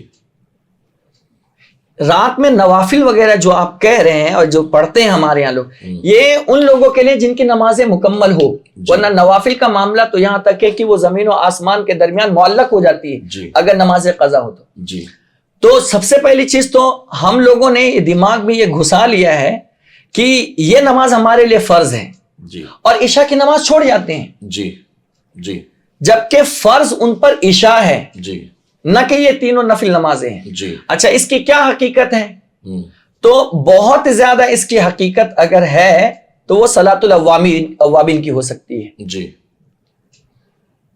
اس کے علاوہ اس کی اور کوئی زیادہ حقیقت نہیں ہو سکتی. نہیں تو اس کی فضیلت اتنی زیادہ بیان کی جاتی ہے. اصل میں کیا ہے، وہ شب اتنی مقدس ہے نا. جی. شب اتنی مقدس ہے کہ اللہ تعالیٰ سے انسان جو مانگتا ہے میرا مولا اس کو وہ عطا کر دیتا ہے. سبحان اللہ. تو انسان تو اللہ کی بارگاہ میں محتاج ہے، اسے ہر چیز کی حاجت ہے. تو علماء نے ایک صورت نکالی ہے بزرگان دین سے جو چلتا چلا آیا. ماذا فی شعبان کے اندر یہ باتیں موجود ہیں کہ انسان اگر جس نیت سے جو کام کرتا ہے تو اس کی وہ مرادیں پوری ہوتی ہیں. اور انسان کو یہ دو تین چیزیں جو ہے نا وہ بہت زیادہ محبوب ہے. ایک جان پیاری ہے، ایک مال پیارا ہے، ٹھیک ہے، اور ایک محتاجگی سے دوری کے لیے، ایک درازگی عمر بالخیر کے لیے ہم نماز. سوال یہ ہے، آپ جو کہہ رہے ہیں چلیے ٹھیک ہے، بزرگوں کا طریقہ رہا ہے. جی. فجر کی نماز پڑھیں گے تو کیا اللہ روزی میں برکت نہیں دے گا؟ بالکل دے گا. ظہر پڑھیں گے تو کیا اللہ مخلوق کی محتاجی سے نہیں بچائے گا؟ تو اگر عوام کو جمع کر کے یہ دو رکعت نماز کے فضائل بتائیں، طریقہ بتائیں، اس سے کئی گنا زیادہ بہتر ہے کہ سب کو جمع کیا جائے اور نماز فجر کی اہمیت بتائی جائے، نماز ظہر کی اہمیت بتائی جائے. اس کا تو تذکرہ ہی نہیں ہے. اچھا، وہ جو آنے والے ہیں انہوں نے فجر پڑھی، ظہر پڑھی، عصر پڑھی، اس کی کسی کو پرواہ نہیں ہے. بس رسمی طور پر وہ دو رکعت پڑھ کر چلے جاتے ہیں. وہ نہیں ہونا اور وہ سمجھتے ہیں کہ اب سارا کام بن گیا میرا. یہ طریقہ غلط ہے. جی. آپ فرائض کی پابندی کریں. جی. اور فرائض کی پابندی کے ساتھ آپ ان چیزوں کے لیے آئیں. جی. تب تو یہ آپ کے لیے سود مند ہے. جی. اور فائدے مند ہے. اور اگر آپ فرائض کی پابندی نہیں کر رہے ہیں اور نوافل پر آپ زور دیں ہیں تو ان نوافل کا کوئی اثر نہیں آپ پر ہوگا. جی. اور اس کی برکتوں سے ممکن ہے کہ ہم محروم ہو جائیں. جی. دیکھیے اللہ تعالیٰ رحمان ہے، رحیم ہے، کریم ہے، ستار ہے. اللہ قیامت کے دن کسی بندے کو بخشنا چاہے تو جس نے زندگی پر کبھی سجدہ ہی نہ کیا ہو، اللہ بے حساب کتاب اسے بخش دے. اور اللہ تبارک تعالیٰ اگر پکڑ کرنے پر آئے تو وہ قہار ہے، جبار ہے. وہ زندگی بھر عبادت کرنے والے کی قیامت کے دن پکڑ کر لے اور اللہ کی پکڑ سے اسے کوئی نہیں بچا سکتا. اب ہم لوگوں کو اہل سنت والجماعت کے نزدیک ہم نے اس کو ایک رسم بنا رکھی ہے اور باقاعدہ سارے لوگ اس کی تیاری کرتے ہیں. یعنی اس دن دکان بھی جلدی بند ہو جائے گی، اس دن چھٹی بھی جلدی کر لیں گے کہ بس ہم کو پہنچنا ہے، بس وہ 6 رکعت نماز پڑھنے کے لیے. تو سیدنا عمر فاروق اعظم رضی اللہ عنہ سے روایت ہے کہ جس بندے پر فرض کا قرض باقی ہو اللہ اس کے نوافل کو قبول نہیں کرتا. تو کیوں نہیں یہ باتیں ہم سنیوں کو بتاتے ہیں کہ بیٹا یہ جو دو پڑھ کے جا رہے ہو نا، اس سے کوئی فائدہ نہیں ہونا ہے. اگر تم نے عشاء نہیں پڑھی، اگر تم نے آج عصر نہیں پڑھی، اگر کل تم فجر کی نماز نہیں پڑھو گے. وہ 6 رکعت نفل رسمی طور پر پڑھ کر چلے جاتے ہیں اور 15 شعبان کی صبح، یعنی پوری رات وہ جاگتا رہا بھلے، 15 شعبان کو صبح فجر کی نماز میں بھی نہیں آیا، پھر کام دھندے پر لگا تو ظہر بھی نہیں پڑا، عصر. تو ہم اس چیز کی اہمیت کیوں نہیں بتاتے ہیں؟ کیا یہ بتانا ضروری نہیں؟ بالکل ضروری ہے، بلکہ یہی ضروری ہے جی کہ آپ فرائض پر لوگوں کو زیادہ جو ہے نا ان کے ذہن کو مبذول کرائیں. جی. اور ہم علماء کرام کو بھی یہی چاہیے. اور میں ناظرین سے اور مسجد کے ائمہ حضرات سے، ان کے علاوہ وہاں کے متولیان سے میں یہ گزارش کرنا چاہتا ہوں کہ ان سب حضرات کو چاہیے کہ فرائض پر زیادہ وہ فوکس کریں. جی. اور وہ چاہے کہ معاشرے میں بتائیں کہ یہ نوافل ہے. جی. اور نوافل کا درجہ بہت بعد میں آتا ہے، پہلا درجہ فرض و واجب کا آتا ہے. جی. اور فرائض کو چھوڑ کر کے آپ کچھ بھی حاصل نہیں کر سکتے ہیں. جی. ایک چیز آپ نے بھی دیکھا ہوگا کہ جیسے ہی وہ 15ویں شب آتی ہے، لوگ ایک درگاہ سے دوسری درگاہ پر، دوسری درگاہ سے تیسری درگاہ پر، ایک قبرستان سے دوسرے قبرستان پر، اور یہ چیز ان لوگوں نے ایسا سمجھا کہ یہ کمپلسری ہے. جی. اچھا، یہ چیز کام کیا کرتے ہیں؟ سال میں ایک ہی مرتبہ اپنے ماں باپ کے قبر پر جاتے ہیں. جی. جبکہ رسول اللہ صلی اللہ علیہ وسلم کا فرمان عالی شان ہے جی کہ ہر شب جمعہ کو یا ہر جمعہ کو جو ہے جی تم اپنے ماں باپ کی قبر پر جایا کرو، سبحان اللہ اس سے ان کو سکون ملتا ہے۔ جی یہ تو ہم نے رسم بنا لی ہے، جی اس رسم کو ہمیں توڑنا ہوگا، جی اس برائی کو ہمیں ختم کرنی ہوگی۔ یعنی آپ شب برات میں قبرستان جائیں لیکن قبرستان جانے کے لیے صرف شب برات کا انتظار نہ کرے، بلکہ جب بھی آپ کو موقع ملے، جب بھی وقت ملے یا جب قبرستان کے آس پاس سے گزریں جی تو آپ قبرستان ضرور جائیں، اپنے مرحومین یا جو جی مسلمان ہیں ان کی قبروں پر جا کر فاتحہ وغیرہ پڑھا کریں۔ اچھا، ہر قبرستان بھی جانا ضروری نہیں ہے، جی کسی ایک قبرستان بھی آپ چلے گئے کافی ہے۔ جی اور یہ جو ہم نے چین بنا لی ہے، پہلے حاجی علی سے حاجی عبد الرحمن شاہ بابا، پھر بہاؤالدین شاہ بابا، پھر حضرت مخدوم علی مائمی، اور رات بھر چکر لگاتے رہے۔ جی اس چکر کا کیا مطلب ہے؟ جی حضور نے تو فرمایا تھا صلی اللہ علیہ فقوموا اللیلہ صلی اللہ علیہ وسلم وصوموا نہار، رات میں قیام کرو۔ یہ جی چکر کیوں لگا رہے ہو آپ؟ جی آپ کو اگر مزارات پر جانے کا شوق ہے، جانا بھی چاہیے، جی آپ الگ مواقع سے جاؤ۔ جی یہ رات تو آپ کے لیے مخصوص بنائی گئی ہے۔ جی امام شافعی رحمۃ اللہ تعالیٰ نے یہ بیان فرمایا کہ 5 راتیں ایسی ہیں جس میں اللہ تعالیٰ دعا رد نہیں فرماتا ہے۔ سبحان اللہ۔ امام شافعی کے علاوہ امام عبد الرزاق رحمۃ اللہ تعالیٰ نے بھی یہ بات فرمائی ہے۔ ایون غیر مقلد کا دگج عالم ابن تیمیہ نے بھی یہ بات کہی ہے۔ جی اس کے علاوہ ان کا البانی اس نے بھی یہ بات کہی ہے۔ جی ان سب کا کہنا یہی ہے کہ 5 راتیں ایسی ہے کہ جس میں اللہ دعا رد نہیں فرماتا ہے۔ سبحان اللہ۔ ایک ہے عید الفطر، جی عید الاضحیٰ، جی اور ہر جمعرات کی جی شب جی جو آتی ہے، جی یہ ہر جمعرات کی شب 4 ہو گئے، ایک جمعرات کی شب ہو گئے، ایک عید الفطر ہو گئے، ایک عید الاضحیٰ ہو گیا، جی اور ایک 15ویں شعبان کی شب، اور ایک ہے جو ماہ رجب کی پہلی شب۔ اچھا، یہ 5 راتیں ایسی ہیں جن میں اللہ تعالیٰ دعا رد نہیں فرماتا ہے۔ سبحان اللہ۔ تو آپ گھومتے ہیں، چکر لگاتے ہیں۔ اچھا، دوسری چیز، یہ صرف گھومتے نہیں ہیں، جی بائکوں پر لے کر کے خود بھی نقصان، جی ٹریفک پولیس والوں کو پریشان، جی اپنے گھر والوں کو، کتنے ایکسیڈنٹ ہو جاتے ہیں، کتنے بچے اس رات میں اپنی جان گوا بیٹھتے ہیں۔ جی تو شریعت اس کی اجازت نہیں دیتا ہے۔ شریعت نے آپ کو جاگنے کو کہا ہے تو آپ ذکر کریں نا، قرآن کی آیات پڑھے، استغفار پڑھے، اللہم انک عفو کریم تحب العفو فاعف عنا یا کریم، یہ پڑھے۔ تیسرا کلمہ پڑھے، استغفر اللہ پڑھے، لا الہ الا اللہ محمد رسول اللہ پڑھے۔ کہا گیا کہ یہ کلمہ تو یہ اللہ کا قلعہ ہے، سبحان اللہ، اللہ کا قلعہ ہے، اور جو اس کی کثرت کرتا ہے وہ اللہ کے قلعے میں آ جاتا ہے۔ سبحان اللہ، افضل الذکر لا الہ الا اللہ، سبحان اللہ۔ سب سے افضل ذکر لا الہ الا اللہ محمد رسول اللہ ہے۔ یعنی یار کچھ اور نہ کر سکیں ہاں تو یہی تو کریں، کم سے کم تسبیح لے کر بیٹھ جائیں، لا الہ الا اللہ ہی پڑھتے رہیں، بالکل، اللہ کا ذکر ہی کرتے ذکر رہیں۔ کریں۔ جی یہ راتوں میں گھومنا اور لوگوں کو پریشان کرنا، تکلیف دینا، اسلام میں تو یہ چیزیں ہیں ہی نہیں۔ نہیں، دراصل ہم کہتے ہیں نا یہ جاگنے کی رات ہے، جی، تو آج کل کے نوجوانوں کو لگتا ہے یہ رات بھاگنے کی رات ہے، بھاگنے کی رات، رات بھر بھاگتے ہیں، اور نتیجہ کیا ہوتا ہے کہ چلیے مزارات اولیاء پر اگر یہ حاضری دے بھی رہے ہیں تو درگاہ شریف پر جا کر انہوں نے 5 10 15 منٹ دیا ہوگا، جی آنے جانے میں کتنا وقت، اور پھر ہر درگاہ کے پاس پہنچیں گے تو چائے بھی پیئیں گے، گٹکا کھانے والے، زردہ کھانے والے، اور اگر وہاں کی کوئی مشہور چیز ہوگی تو چلو یہ بھی کھا لیتے ہیں۔ تو اگر دیکھا جائے پوری رات تو مزارات اولیاء پر شاید 1 گھنٹے حاضری دی ہوگی، اور باقی پوری رات کا اکثر حصہ جو ہے وہ صرف یہاں وہاں آنے جانے، بات چیت، گھومنے پھرنے میں۔ اور اس رات ہم نے دیکھا اسپیشلی جو میٹرو سٹیز ہیں، جیسے ہم بامبے میں رہتے ہیں، یہاں پر اسپیشلی پولیس والے ناکہ بندی لگاتے ہیں، جگہ جگہ پر گاڑیاں روکی جاتی ہیں، اور نوجوان جو نکلتے 3 سیٹ ہے، بائک اس کی ہے، لائسنس اس کا ہے، ڈاکومنٹس ہے ہی نہیں، ہیلمٹ بھی نہیں ہے، اور نکل گئے ہیں، پیٹرول بنانے کے لیے پیسے نہیں ہوتے ہیں، ریش ڈرائیونگ کرتے ہیں۔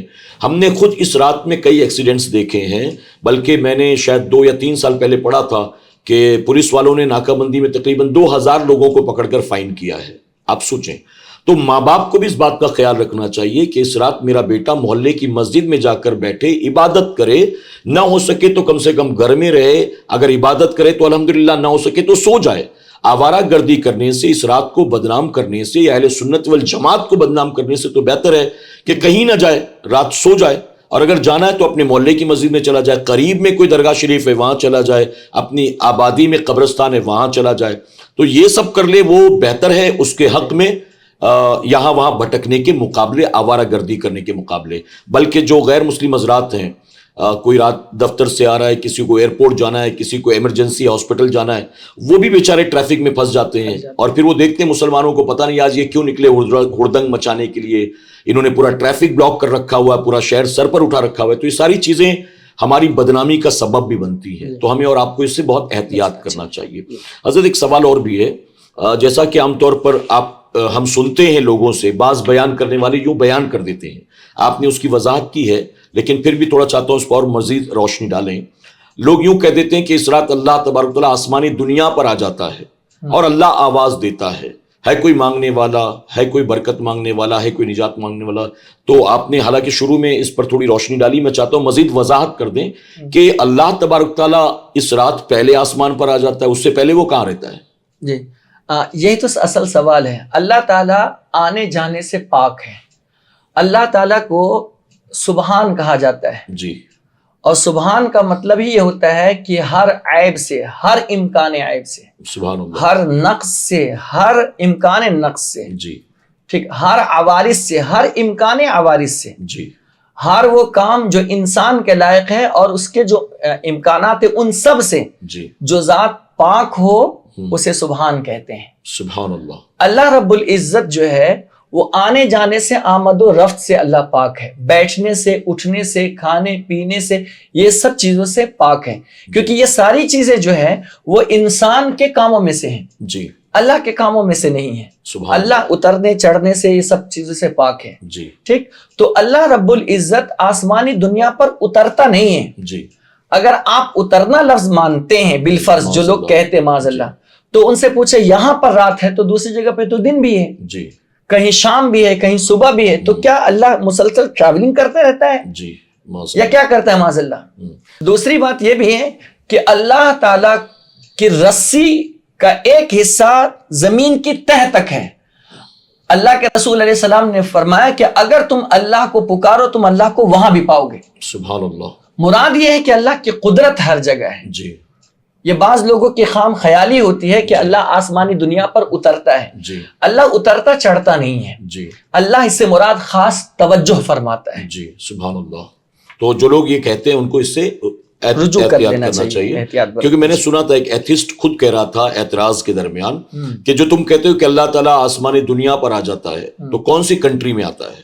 جی کیونکہ ہر جگہ ورلڈ وائڈ ایک ساتھ رات تو نہیں ہوتی ہے، جی تو کون سی کنٹری میں آتا ہے؟ اس نے اعتراض کیا تھا۔ جی تو اس کے لیے ہمارے جیسوں کے لیے جاننا بہت ضروری ہے کہ اللہ تبارک تعالیٰ آنے جانے سے، اترنے چڑھنے سے پاک ہے۔ بالکل پاک ہے۔ تو جو یہ لفظ استعمال کرتے ہیں ان کو اس سے پرہیز کرنا چاہیے، اور اگر کر لیا پہلے تو اس کو رجوع کرنا چاہیے، توبہ کرنا چاہیے۔ حضرت ایک سوال اور بھی ہے، یہ دعائے نصف شعبان جو ہے جی اس کی کیا حقیقت ہے؟ یہ دعائے نصف شعبان جو ہے یہ بزرگوں کا عمل ہے، جی اس سے زیادہ اس کی کوئی اور حقیقت نہیں ہے۔ جی اگر انسان کوئی اہتمام کرتا ہے تو سبحان اللہ، اور نہیں کرتا ہے تو اس پر کوئی پکڑ بھی نہیں ہے۔ یعنی اگر کسی نے اس رات یہ دعا نہیں پڑھی جی تو کوئی شرعی پکڑ تو نہیں ہے؟ نہیں، کوئی شرعی پکڑ نہیں ہوگی، اور اس کا قرآن و حدیث میں کہیں اس کو پڑھنے کا نہیں، حکم بھی کوئی نہیں حکم نہیں۔ یعنی بزرگوں کا طریقہ ہے۔ بزرگوں کا طریقہ، چونکہ دعا مانگنے کا حکم ہے نا، جی ہمیں تو حکم ہے کہ کثرت سے دعا مانگو، جی اور نہ جانے کون سا لمحہ، کون سی گھڑی اللہ کی بارگاہ میں دعا قبول ہو جائے، اور اس رات میں تو خاص طور سے اللہ نے کہا ہے مانگو مجھ سے، جی، سبحان اللہ۔ اسی بنیاد پر ہم اس شب ہم مانگتے ہیں، اچھا، باقی اور الگ سے کوئی سیپریٹ کوئی ایسی چیز نہیں۔ یعنی کہ ایک اچھا عمل ہے، اچھا عمل کیا ہے، جائے تو اور جس بہتر ہے، کو فائدہ مسلمان ہوگا۔ اچھا جانے وہ اچھا ہے، اچھا، اور جس کو مسلمان برا جانے وہ شریعت کے نزدیک بھی برا، یہ تو حدیث پاک سے ثابت ہے۔ سبحان اللہ۔ تو اس کو اہل سنت شروع سے ہی اس کو اچھا جانتے ہیں، اس میں کوئی خرابی نہیں ہے، شریعت اور سنت کے کوئی خلاف کام نہیں ہے، جی، اس لیے جس کو مسلمان اچھا جانے وہ شریعت کے اندر جائز ہوتا ہے۔ سبحان اللہ۔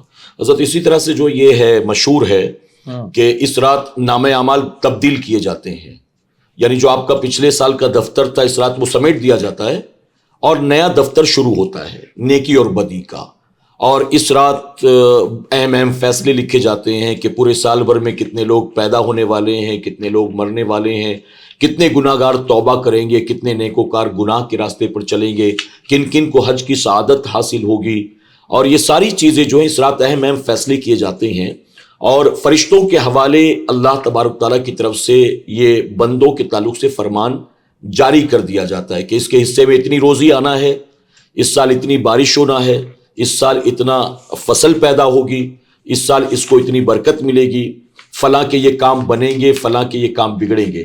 تو ان ساری چیزوں کی بھی اصل کیا ہے؟ ان ساروں کی بھی اصل جو ہے نا وہ حدیث پاک سے ہیں۔ امام خطیب نے رحمۃ اللہ تعالیٰ نے اس کی تخریج کی حضرت عائشہ کے واسطے سے۔ وہ کہتے ہیں سمعت النبی صلی اللہ علیہ وسلم یقول یفتح اللہ الخیر فی 4 لیال لیلۃ الاضحیٰ والفطر ولیلۃ النصف من شعبان ینسخ فیہ الآجال والارزاق ویکتب فیہ الحاج وفی لیلۃ عرفہ الی الاذان۔ حضرت عائشہ صدیقہ رضی اللہ تعالیٰ عنہ سے مروی ہے، وہ کہتی ہے کہ میں نے رسول اللہ صلی اللہ علیہ وسلم کو فرماتے ہوئے سنا ہے، اللہ تعالیٰ 4 راتوں میں خیر و برکت کے دروازے کھول دیتا ہے۔ 4 راتوں میں، اس میں ایک رات ہے عید الاضحیٰ، ایک رات ہے عید الفطر، اور ایک رات ہے 15ویں شعبان کی شب، جی یعنی شب برات، شب برات جس کو کہتے ہیں۔ اچھا، اسی کے اندر جو ہے آپ فرماتے ہیں جس میں موت کے پروانے اور رزق طے کیے جاتے ہیں۔ سبحان اللہ۔ اسی شب کے اندر رزق بھی بانٹا جاتا ہے اور حاجیوں کو لکھا جاتا ہے عرفہ کی رات آذان فجر تک کے کہ کون حج کرنے والا ہے۔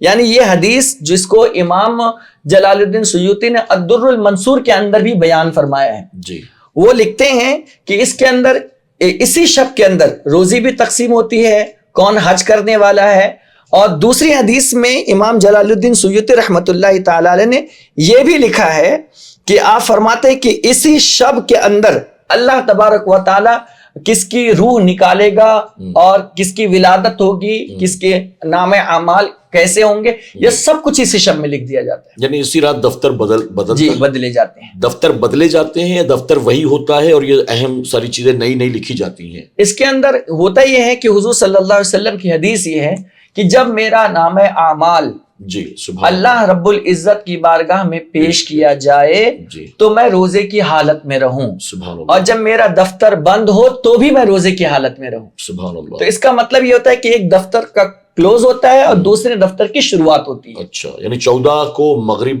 کے وقت مان لیجیے جی دفتر بند ہو جاتا ہے، جی، اور اس کے بعد میں مغرب کے بعد جب 15 کی شب آتی ہے، 15 تاریخ لگتی ہے تو نیا دفتر آپ کا شروع ہوتا جی، ہے، اور اس میں پھر نئے سرے سے ساری چیزیں لکھی جاتی ہے۔ سبحان اللہ، اور حضور نے خود فرمایا کہ میں اس حال میں روزے کی حالت میں رہوں۔ سبحان اللہ۔ یعنی بہتر یہ کہ 14 کو بھی روزہ رکھا جائے اور 15 کو بھی دو روزہ رکھے، اور طاق نفل روزے کے سلسلے میں طاق کے بجائے وہ جفت رکھے، یعنی ڈبل رکھے تو وہ زیادہ مناسب ہے، کیونکہ حضور صلی اللہ علیہ وسلم کی اس حدیث سے ہم کو بات سمجھ میں آتی ہے، جب عاشورہ کا روزہ رکھنا تھا جی تو پہلے حضرت موسیٰ کے ماننے والے جتنے یہودی حضرات تھے وہ ایک ہی روزہ رکھتے تھے، تو حضور صلی اللہ علیہ وسلم نے پوچھا کہ یہ کیوں روزہ رکھتے ہیں؟ تو کہا کہ اس دن اللہ تعالیٰ نے حضرت موسیٰ کو فرعون سے نجات دی تھی اور آپ پار ہوئے تھے، تو اسی بنیاد پر وہ روزہ رکھتے تھے اسی خوشی میں۔ جی تو آپ نے فرمایا تھا کہ ان کا حق ان سے زیادہ حقدار تو میں ہوں کہ آئندہ سال اگر میں زندہ رہا تو انشاءاللہ ایک نہیں بلکہ میں 2 روزے رکھوں گا۔ سبحان اللہ۔ تو حضور کی تمنا ہے نفل میں 2 روزے رکھنا، اچھا، تو اس لیے ہم کو 2 روزہ رکھنا چاہیے، لیکن پھر بھی اگر کسی کے ایک ہی روزے رکھے گئے تو کوئی حرام نہیں ہوگا۔ اچھا، نفل ہے آپ ایک رکھ لیں، 2 رکھ لیں، لیکن سنت یہ کہ 2 کا اہتمام کرے، ایک بھی رکھے تو کوئی گناہ نہیں ہوگا، اچھا پکڑ نہیں ہوگی۔ جی سبحان اللہ۔ اسی طرح حضرت اس رات جو ہے، حالانکہ درمیان گفتگو آپ نے اس بات کی وضاحت کر دی اور آپ نے وہ حدیث مبارکہ بھی بیان کی، لیکن پھر بھی چاہتا ہوں کہ مزید تھوڑا سا اس پر آپ روشنی ڈالیں۔ اس رات جو ہے قبرستان جانا کیسا؟ جیسے ہمارے یہاں پر بہت اہتمام کیا جاتا ہے، قبرستان کی صاف صفائی کی جاتی ہے، قبروں کو درست کیا جاتا ہے، چونا لگایا جاتا ہے، اس دن اسپیشلی پھول کی، گلاب کی، عطر کی دکانیں لگتی ہیں، اور جو سال بھر بھی نہیں جاتے وہ لوگ بھی اس رات جاتے ہیں۔ تو اس رات قبرستان جانا جو ہے وہ کیسا ہے، کہاں سے ثابت ہے؟ اس رات میں قبرستان جانا تو یہ تو حضور صلی اللہ علیہ وسلم سے ثابت ہے۔ حضور صلی اللہ علیہ وسلم خود اس رات میں، جیسا کہ حضرت عائشہ والی روایت، یہ بالکل واضح ہے۔ اچھا، تو قبرستان جانا جو ہے یہ حضور کی سنت ہے. آپ جنت البقیع میں تشریف جنت البقیع شریف میں تشریف، لیکن یہ فرض و واجب کے درجے میں نہیں ہے. جی. یہ مستحب کے درجے میں ہے. اچھا. آپ نہیں بھی گئے تو آپ کی کوئی پکڑ نہیں ہوگی.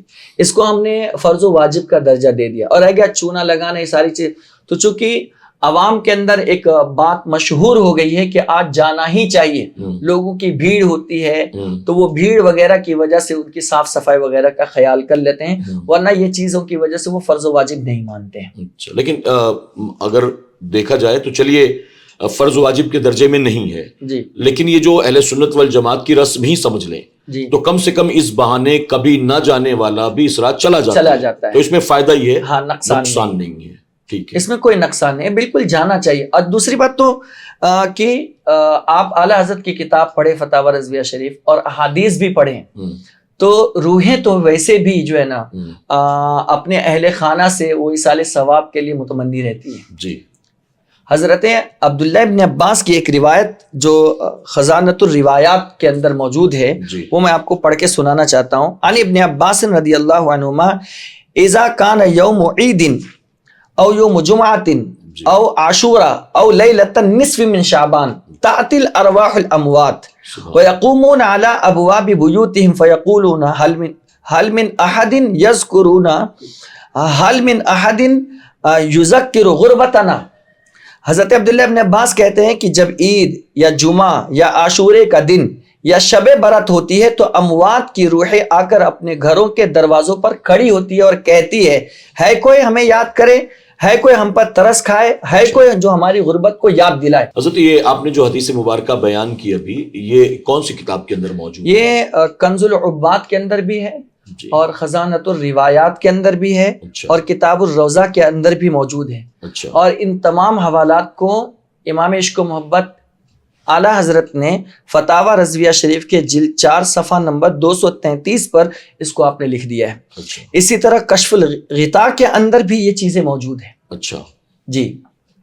تو یہ اس سے بات سمجھ میں آتی ہے کہ جب عید ہو یا جمعہ ہو یا عاشورہ ہو یا شب برات ہو، اموات کی روحیں جو ہے نا ان کے گھر پر، ان کے دروازوں پر آتی ہے. اچھا جی. اسی وجہ سے اس کو جو ہے نا اس رات کو اور اس شب کو جو ہے وہ آپ یہ سمجھ لیں کہ مردوں کی عید کہا جاتا ہے. اچھا. یعنی مردوں کے لیے عید سے مراد خوشی کا دن ہے. خوشی کا دن، کیونکہ ان کے لیے ایصال، اسی بنیاد پر ایک وجہ یہ ہو سکتی ہے کہ لوگ قبرستان جاتے ہیں. اور قبرستان جانے کے بارے میں تو حضور صلی اللہ علیہ وسلم کا حکم بھی ہے نا، مطلقاً ہے. جی. کنت نہیتکم عن زیارت القبور فزوروها، پہلے میں نے تم کو قبروں کی زیارت سے روک رکھا تھا، اب تم جاؤ. اچھا. قبروں کی تم زیارت کرو. اس سے کیا ہوگا؟ فإنها تزہد فی الدنیا وتذکر فی الآخرہ. سبحان اللہ. اس کے جانے کا فائدہ یہ ہوگا تمہیں کہ جب تم وہاں جاؤ گے تو دنیا سے بے رغبتی پیدا ہوگی تمہارے اندر. اچھا. دنیا سے بے رغبتی ہوگی اور آخرت کی یاد دلائے گی. سبحان اللہ. اور نہیں پورے سال گئے تو کم سے کم ایک ہی مرتبہ گئے، وہاں جانے کے بعد آپ کو اتنا تو احساس ہوگا مجھے بھی ایک نہ ایک دن یہی آنا ہے. جی جی. تو میرے خیال سے اس رات چونکہ کافی تعداد میں لوگ قبرستان جاتے ہیں، جی. ایک طریقہ بن گیا ہے اہل سنت والجماعت کے نزدیک. تو جن کے گھر والے کبھی نہیں آتے ہیں، کم سے کم اس بہانے وہ بھی آ جاتے ہیں. تو جو قبر والے ہیں وہ خوش ہو جاتے ہیں. جی. تو گویا اس طریقے کے ذریعے قبر والوں کو خوشی حاصل ہوتی ہے. جی. اس لیے اس کو عام لوگوں نے یوں کہہ دیا کہ یہ قبر والوں کی عید کا دن ہے، مرنے والوں کی عید کا دن ہے. جی. تو یہ عمل اچھا ہے. جی بالکل اچھا ہے. اور کہیں سے اس پر کوئی ممانعت نہیں آئی. ممانعت کا تو سوال ہی نہیں پیدا ہوتا ہے، کیونکہ جبکہ جانا حضور صلی اللہ علیہ وسلم کا خود ثابت ہے. جی. سبحان اللہ. اور دوسری بات یہ اتفاقیہ جانا نہیں تھا. جی. بعض لوگ حضور صلی اللہ علیہ وسلم کے حوالے سے یہ کہتے ہیں یہ اتفاقیہ تھا. جی. کہ ایک ہی مرتبہ حضور صلی اللہ علیہ وسلم کے. میں کہتا ہوں بیان جواز کے لیے تو ایک ہی حدیث کافی ہے. سبحان اللہ. بے شک. سبحان اللہ. آپ ممانعت کی کوئی ایک حدیث تو بتا دیں. جی. ہمارے پاس تو احادیث کے انبار ہے کہ حضور صلی اللہ علیہ وسلم مستقل جان.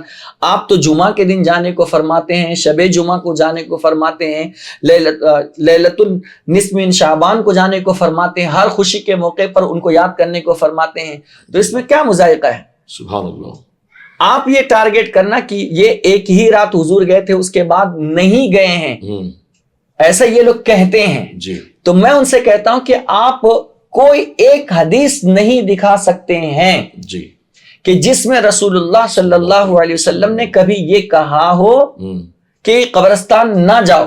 جی جبکہ جانے کی حدیث تو حضور صلی اللہ علیہ وسلم کی آپ کے سامنے حضرت عائشہ والی موجود ہے. بے شک. آپ کو اس کی اتفاقیہ آپ کہہ ہی نہیں سکتے. جی اگر اتفاقیہ ہوتا جی تو اس کے بعد اگر صحابہ کرام کا معمول اگر نہ جانے کا یا جانے کا تو اس پر حضور کا کوئی نہ کوئی تو حکم موجود ہوتا, بے شک. جبکہ کوئی حکم موجود نہیں ہے. بے شک. تو بیان جواز کے لیے تو حدیث کافی ہے ہمارے پاس, سبحان اللہ.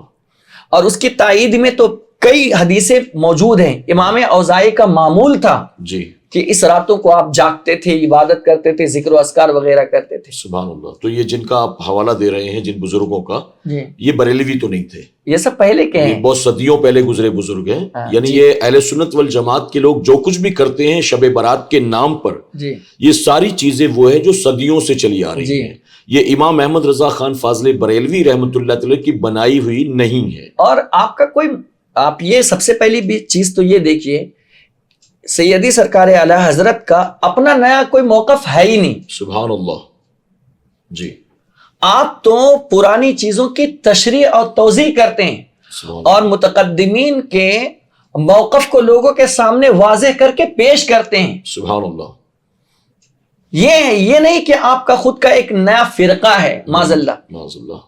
جی آپ کا مذہب تو آپ کی کتابوں سے بالکل ثابت ہے, سبحان اور آپ کی کتابوں میں وہی کچھ لکھا ہوا ہے جو صحابہ کا عقیدہ تھا, تابعین کا عقیدہ تھا, محدثین کا عقیدہ تھا, وہی آپ کی کتابوں میں موجود ہے, اور وہی ہمارا موقف ہے. سبحان اللہ. سبحان اللہ.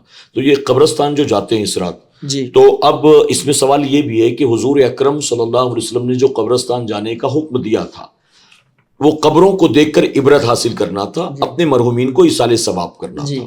جیسے حدیث مبارکہ میں آتا ہے کہ والدین کے انتقال کے بعد اولاد کا ان پر یہ حق ہے کہ جب بھی اولاد ماں باپ کے قبرستان کے قریب سے گزرے تو ان کی قبر پر ضرور حاضری دے. ضرور حاضر. اور ایک حدیث مبارکہ میں آتا ہے کہ اگر کوئی بندہ اپنے والدین کے انتقال کے بعد ان کی قبر پر آنے جانے کا عادی ہوگا جی تو اس کے انتقال کے بعد اس کی قبر پر اللہ کی رحمت کے فرشتے آئیں گے.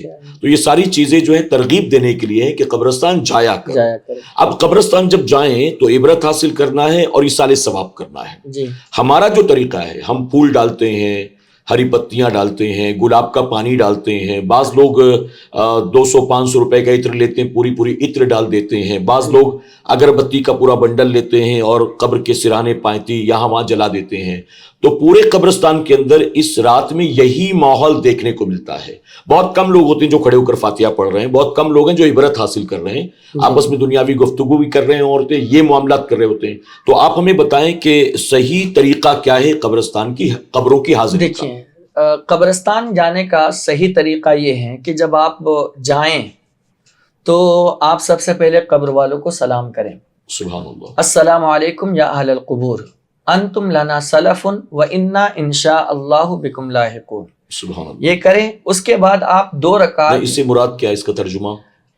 تم پر سلامتی ہو اے قبر والو, تم ہم سے پہلے آئے اور ہم تمہارے پیچھے پیچھے آ رہے ہیں, ہم تم سے ملنے والے ہیں انشاءاللہ تعالی. یہ اس کا ترجمہ ہے. تو جب ہم پہنچ کر, جیسے آپ نے بتایا پہلی چیز, جی جیسے ہی قبرستان میں انٹر ہوں آپ یہ سلام کریں. سلام کریں. تو جب آپ یہ سلام کریں گے تو آپ کے دل دماغ میں یہ بات خود ہی پیدا ہو جائے گا کہ تم ہم سے پہلے آ گئے ہو, ہم تمہارے بعد آنے والے ہیں. تو یہ عبرت تو حاصل ہو گئی. جی بالکل. سب سے پہلی چیز انٹری کے ساتھ ہی. لیکن ہمیں یہ طریقہ پتہ ہی نہیں ہے. جی ہم قبرستان میں گھستے ہیں تو واٹس ایپ دیکھتے دیکھتے آپس میں بات چیت کرتے ہوئے, تو نے پھول لیا کہ نہیں لیا, تو نے گلاب لیا کہ نہیں لیا, تیرے کو کتنے کا ملا, مجھے اتنے کا ملا.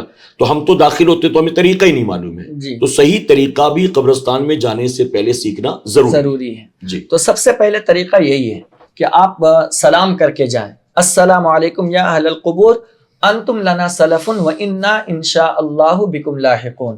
تم پر سلامتی ہو اور تم ہم سے پہلے آئے ہو اور ہم انشاءاللہ تم سے ملنے والے, تمہارے پیچھے پیچھے آنے والے.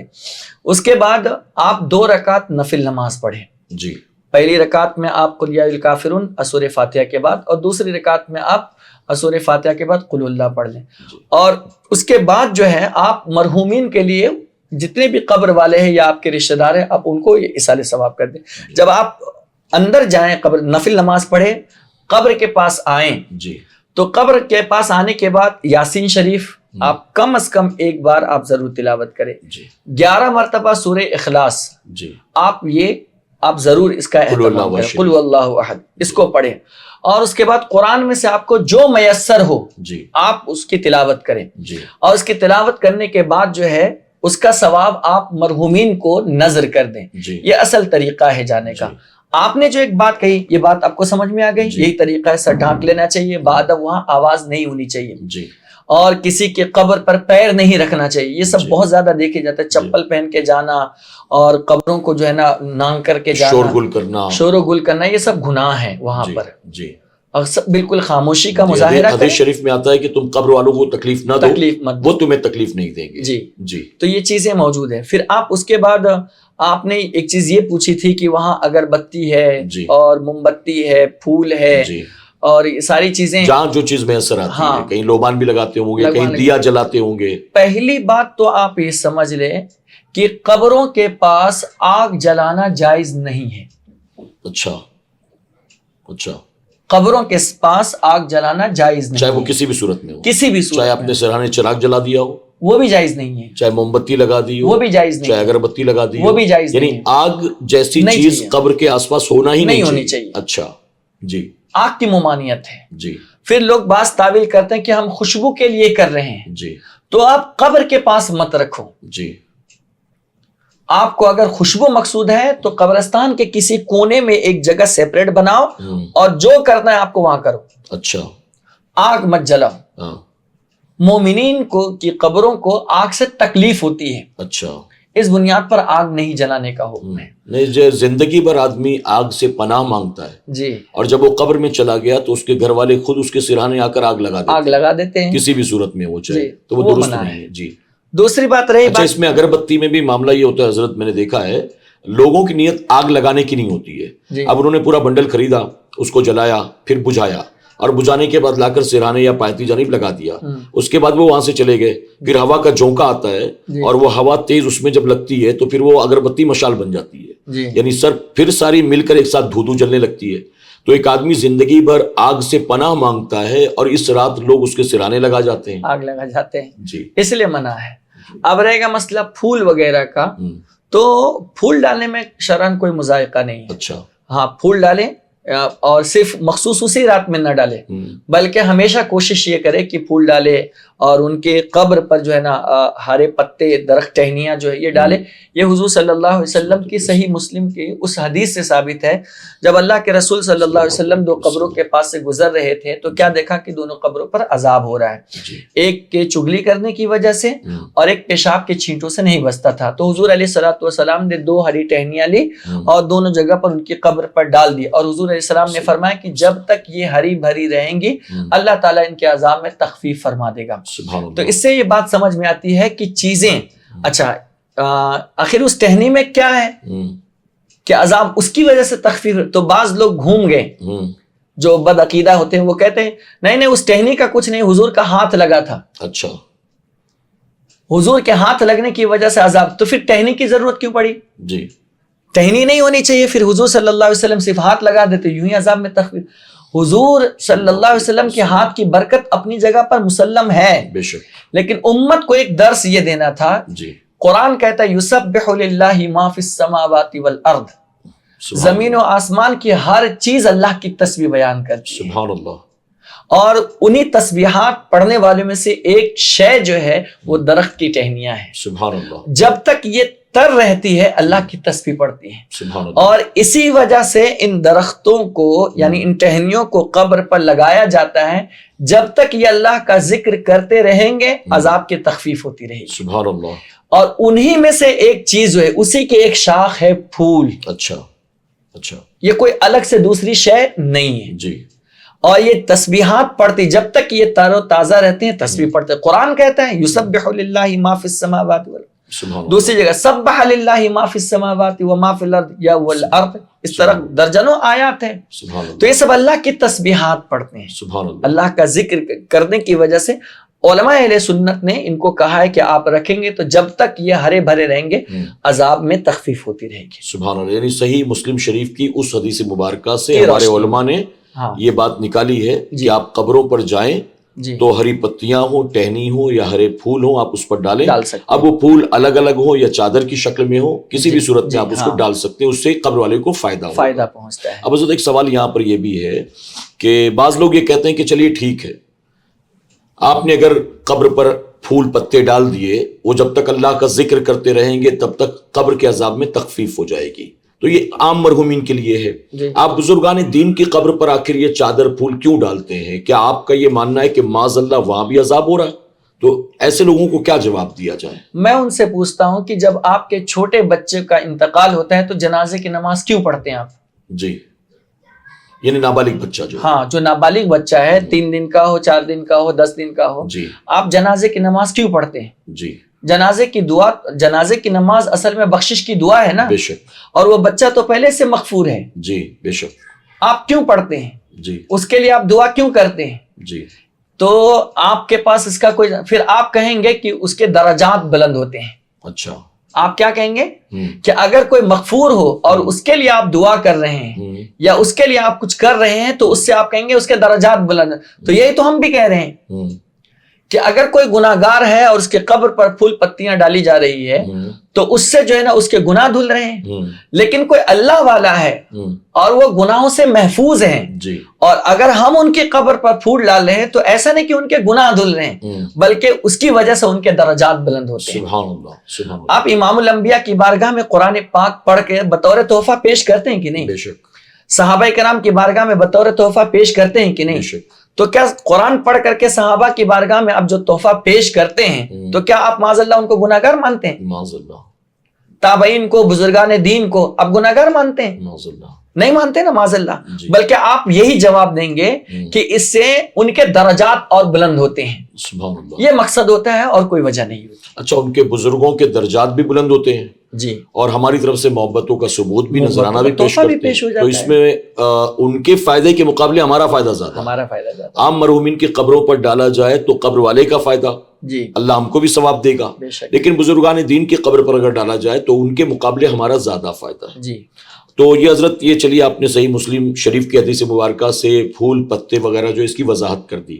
اب جو گلاب کا پانی ڈالتے ہیں، پوری 2-2 4-4 بوتل ڈال دی جاتی ہے، عطر ڈالتے ہیں، تو کیا اس سے قبر والے کو کوئی فائدہ ہوگا؟ یہ اسراف ہے. جی، یہ اسراف ہے. قبر والے کو اس سے کوئی اس فائدہ سے ہوگا؟ کوئی فائدہ نہیں ہے. جی قبر والے کو اس سے کوئی فائدہ نہیں ہے. اصل تحفہ خوشبو کا ہے. آپ قرآن کی آیت پڑھ دیں، اچھا. آپ سورہ یاسین کی تلاوت کر دیں، آپ سورہ بقرہ کے آخری چند جو 3 آیتیں ہیں، جی 3 آیات کو جس کو اللہ نے شب معراج میں حضور کو بطور تحفہ پیش کیا ہے، جی وہ آپ پڑھ دیں. تو اس اچھا. سے زیادہ بڑھ کر ان کے لیے راحت کا سامان کچھ نہیں ہے. اچھا. اور یہ گلاب کا اور عطر وغیرہ ڈالنے کا کوئی فائدہ، ہاں یہ ان کے نظر میں ہو سکتا ہے کہ قبر بوسیدہ ہو گئی ہے اور دھول وغیرہ ہے اور تھوڑا سی بدبو وغیرہ کا مسئلہ ہے. اگر یہ سب نیت کی وجہ سے اس قبر کو اگر ٹھیک ٹھاک کرنا مقصود ہو تو وہ چل جائے گا. باقی اگر اس سے کوئی عبادت مقصودہ سمجھے یا عطر اور گلاب ڈالنے کی وجہ سے مرحوم کو کوئی ثواب پہنچتا ہے تو یہ نہیں ہے. جی. اعلیٰ حضرت عظیم البرکت نے یہ لکھا بھی ہے جی کہ قبر اگر پہلے سے جنت کا باغ ہے جی تو وہاں جنت کی خوشبو آ رہی ہے، جی تو گلاب کے پانی کی اور عطر کی اس کو کوئی ضرورت نہیں کوئی ہے، ضرورت نہیں ہے. اس سے اس کو کوئی فائدہ نہیں ہے. اور اللہ نہ کرے 100,000 بار نہ کرے اگر قبر جہنم کا گڑھا ہے تو گلاب کا پانی یا عطر ڈال دینے سے اس کے عذاب میں کوئی کمی نہیں آنا ہے. تو اس کا شمار فضول خرچی میں ہے. فضول خرچ. کئی مرتبہ حضرت میں یہ کہتا بھی ہوں، لوگوں کو ترغیب دلانے کی بھی کوشش کرتا ہوں کہ آپ جس امام کے پیچھے نماز پڑھتے ہو، پورا سال گزر جاتا ہے، اس کو 200 روپے 100 روپے 50 روپے کی عطر کی بوتل نہیں دیتے، اور جب شب بارات میں آپ جاتے ہیں قبرستان تو 500 روپے کی عطر پورے اپنے دادا کی قبر پر ڈال دیتے ہیں. تو اگر امام کو دیتے یا کسی غریب مسلمان کو دیتے، وہ جمعہ بھی لگاتا تو اللہ اس کو بھی ثواب دیتا، آپ کو بھی اللہ ثواب دیتا. لیکن آپ نے جا کر قبر پر ڈال دیا یہ سوچ کر کہ شاید فائدہ ہوگا، تو اس کا شمار فضول خرچی میں ہے، اور قیامت کے دن آپ اس کے جواب دہ ہوں گے. تو اس سے پرہیز کرنا چاہیے. اس پر ایک تعجب خیز بات بتاؤں، جو آپ نے بتایا بہت اچھا ماشاءاللہ بتایا. یہی بات جب ہم نے اپنی مسجد میں شروع میں بتایا تھا تو جو آدمی مجھے سب سے زیادہ چاہتا تھا وہ اس کے بعد سے مجھ سے بات ہی بند کر دیا. اچھا، کہ یہ اپنے فائدے کی بات کر رہے ہیں. ہاں اچھا، یہ چاہتے ہیں کہ لوگ ان کو تحفہ دیں. ہاں، عطر جو ہے نا، میں نے منع کیا کہ آپ کیوں ڈالتے ہو بلا وجہ. آپ اس کی جگہ آپ بزرگ کے نام سے فاتحہ کر دو, کسی غریب کو کھلا دو, کپڑا پہنا دو, اس دن سے آج تک وہ میرا مخالف ہے. جی, وجہ صرف یہی ہے کہ میں نے حق بات بتائی ہے. دراصل بات یہ ہے نا کہ یہ چیزیں صدیوں سے چلی آ رہی ہیں جی, اور لوگ عام طور پر یوں کہتے ہیں کہ یار اس پر کوئی بولتا نہیں ہے. جی. آپ لوگ پتہ نہیں کہاں سے لے کر آتے ہو, اس پر آج تک تو کسی نے نہیں بولا. اچھا, بعض لوگ کہتے ہیں کہ ہمارے یہاں تو یہ بھی آ کر گئے, یہ بھی آ کر گئے, یہ بھی آ کر گئے. آپ جو ساری چیزیں بتا رہے ہیں ان میں سے کسی نے یہ باتیں نہیں بتائی. تو اب اگر کسی نے نہیں بتائی ہیں تو اس کا مطلب یہ کہ ہم بھی حق کو چھپائیں, ہم بھی سچ بات نہ بتائیں, اور اس کے بعد آپ بھی کہیں کہ بھائی یہاں فلاں بھی آئے تھے, انہوں نے بھی کچھ نہیں کہا. یعنی جن کے نام آپ گناتے ہیں اسی لسٹ میں میرا بھی نام آ پوچھا جائے. ان سے جی, جو یہ سوال کر رہے ہیں, جتنے آئے تھے ان میں سے کسی سے پوچھا آپ نے؟ جی, یا یہ عنوان دیا آپ نے ان کو؟ صحیح بات ہے. یا اس پر آپ نے گفتگو کرنے کو کہا, یا اس موقع پر وہ آئے تھے؟ ہاں, یا اس موقع پر آپ نے بلایا, یا اس ٹاپک پر صحیح منہج کیا ہے آپ نے کبھی سوال کیا؟ جی, کبھی نہیں. آپ کرواتے ہیں تو کھچڑا کہاں کتنا بننا چاہیے, سندل پر بیان کریے, لنگر پر بیان کریے, اس پر, اس کے فضائل پر, اس کے وضائل پر. یقیناً آپ یہ ساری چیزیں کروا رہے, بالکل ٹھیک ہے, ہم اس سے اختلاف رائے نہیں رکھ رہے ہیں. لیکن جو آپ یہ بات کہہ رہے ہیں, اگر کوئی عالم آپ کو صحیح بات بتا رہا ہے تو بجائے قبول کرنے کے آپ اس پر اعتراض کرتے ہیں, یہ تو حماقت کے علاوہ اور کچھ نہیں ہے. جی, آپ کو کوئی شریعت کی بات بتا رہا ہے تو آپ کو اس کا شکریہ ادا کرنا چاہیے کہ جب تک اب تک کہ ہمیں کسی نے نہیں بتایا, ہماری آنکھوں میں دھول ڈالا گیا تھا, آج ہم کو صحیح راہ پتہ چلی تو اس میں کیا مذائقہ ہے؟ بے شک, سبحان اللہ. تو اس میں کوئی مذائقے کی بات نہیں ہے. تو انسان کو اس سے بچنا چاہیے, جتنا زیادہ ممکن ہو سکے. وہی 500 روپیہ آپ کسی غریب کے گھر میں راشن ڈال دیں, کچھ کر دیں, تو قبر والوں کے ایصال ثواب کی نیت سے کسی کو آپ دے دیں, کسی مدارس میں بچوں کو کچھ کتابیں دلا دیں, ان کے ماہانہ اخراجات کچھ اٹھا لیں, تو بڑا ثواب ملے گا. جی, سبحان اللہ. حضرت ایک سوال اور بھی ہے شب برات سے ریلیٹڈ. جو شب برات میں حلوہ بنایا جاتا ہے بہت اہتمام کے ساتھ, جی, اور اس کو بھی گویا ہم نے بالکل فرض یا واجب سمجھ رکھا ہے, تو یہ شب برات کا حلوے سے کیا تعلق ہے؟ شب برات کا حلوے سے کوئی تعلق نہیں ہے. جی, اصل تعلق ہے ایصال ثواب. اچھا, ہوتا یہ ہے کہ ہمارے یہاں جب ہم کسی کے لیے ایصال ثواب کا اہتمام کرتے ہیں تو ہم کوشش یہ کرتے ہیں کوئی مرغوب غذا رکھا جائے. اچھا, پسندیدہ چیز رکھا جائے. اور اس سے کیا ہوتا ہے کہ جب ہم اس کو فاتحہ کر کے ایصال ثواب کر کے ہم کسی کو دیں تو انسان اس کو کھانے کے بعد اس کی روح تازہ ہو جائے. اچھا, اور اس کے لیے سب سے بہترین چیز میٹھی چیز ہوتی ہے. اچھا, سبحان اللہ. سب سے بہترین چیز میٹھی چیز ہوتی ہے. اچھا, میٹھی چیز سرکار دو عالم صلی اللہ علیہ وسلم کو بہت پسند تھی. سبحان اللہ. صحیح بخاری شریف کے اندر یہ بات آئی ہے, کان یحب الحلوہ. سبحان اللہ. اس حلوہ سے وہ حلوہ نہیں سمجھ لینا چاہیے جو ہم لوگ بناتے ہیں. اچھا, اس حلوہ سے مراد میٹھی چیز. اچھا, حضور صلی اللہ علیہ وسلم میٹھی چیز کو پسند فرماتے تھے. سبحان اللہ. تو ایک نسبت یہ بھی ہے کہ حضور علیہ السلام کو میٹھی چیز پسند تھی. اچھا, تو ہم اپنے مرحوموں کے نام سے جو ایصال ثواب ہم جو کچھ بھی کر رہے ہیں, کھانے کی شکل میں, پینے کی شکل میں, کپڑوں کی شکل میں, یا کسی بھی چیز کی شکل میں, تو ان تمام چیزوں میں سب سے مرغوب چیز میٹھی چیز ہوتی ہے. مرغوب, آپ یہی وجہ دیکھتے ہیں کہ ہر مسلمان کے ہر گلی میں آپ کو مٹھائی کی دکان ضرور ملے گی. اچھا, اس کی وجہ سے انسان کا دماغ فریش ہو جاتا ہے, وغیرہ وغیرہ. تو میٹھی چیز انسان کو بہت پسند ہے. اچھا, حضور کو پسند ہے. اسی مناسبت سے پہلے جو ہے نا مالیدہ وغیرہ کا استعمال, خود حضور علیہ السلام کے دور میں مالیدہ چلتا تھا. اچھا, سبحان اللہ. ایک صحابی رسول کی زوجہ جو تھی وہ اپنے بیٹے کو مالیدہ دیتی ہے, اور اس میں کیا تھا, وہی روٹیاں تھی, دودھ اور شکر ملایا ہوا تھا, میٹھی چیز ہو گئی تھی.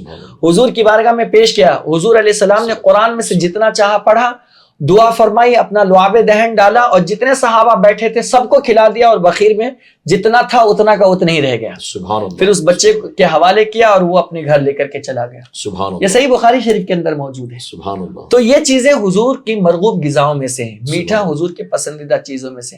اسی کی مناسبت سے لوگ جو ہے نا مٹھائی وغیرہ کا یا میٹھی چیزوں کا یا حلوہ وغیرہ کا استعمال کرتے ہیں. لیکن نہ یہ فرض ہے, نہ واجب ہے, نہ سنت موقدہ ہے. یہ ایک مستحب امر ہے, ایک جائز کام ہے. کیے تو اچھا ہے, نہیں کیے تو کوئی گناہ نہیں.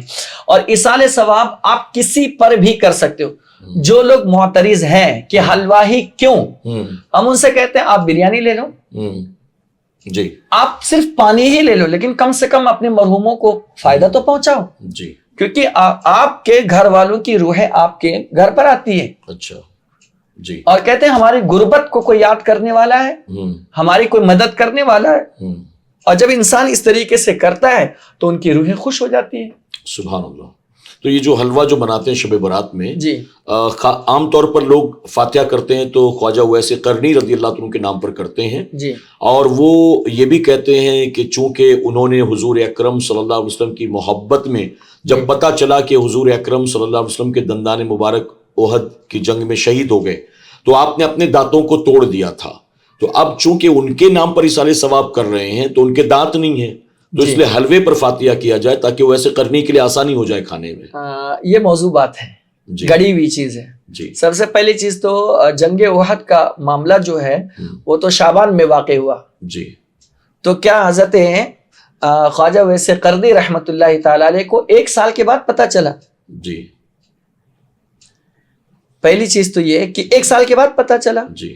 اور پھر جب پتہ چلا تو اس عین موقع پر شب برات میں اپنے دانت توڑی آپ نے؟ جی. اس سے پہلے بعد میں نہیں توڑی. دوسری چیز، کیا حضرت اویس قرنی رحمت اللہ تعالی علیہ کو اس بات کا علم نہیں تھا معاذ اللہ کہ اپنی جانوں پر ظلم کرنا یہ گناہ ہے؟ جی. اور اس کو محبت رسول کا نام دینا یہ گناہ ہے. خلاف شرع کوئی کام کر کے آپ اس کو محبت کا نام دے تو یہ تو دغا ہے نا. بے شک. اور وہ ایسے بزرگ، جی، وہ ایسے جو ہر لمحہ حضور کی بارگاہ میں روحانیت میں گویا موجود رہتے تھے. بے شک. 70,000 فرشتوں کی جھرمٹ میں جو جنت میں جانے والے ہیں، سبحان اللہ. کیا ان کو یہ بات نہیں معلوم تھی؟ جی. تو یہ جھوٹی بات ہے. اچھا، یعنی یہ پوری جو کہانی ہے اس کی کوئی حقیقت نہیں، اس کی کوئی حقیقت نہیں. اچھا. تو یہ جو حلوہ بنایا جاتا ہے، حلوے کی جگہ کوئی اور بھی چیز بنا سکتے ہیں. جی. اور یہ مقصد صرف ایصال ثواب، ایصال ثواب ہے. بزرگان دین کی بارگاہ میں بھی نظر کریں، اپنے مرحومین کو بھی ایصال ثواب کر سکتے ہیں. جی بالکل. تو شب برات سے اس کا کوئی خاص تعلق نہیں ہے. ایک رسم چل چکی ہے اور وہ جائز رسم ہے تو اس کے کرنے پر کوئی گناہ بھی نہیں ہے. سبحان اللہ. یعنی اس کا کرنا درست ہے. ہاں بالکل جائز ہے.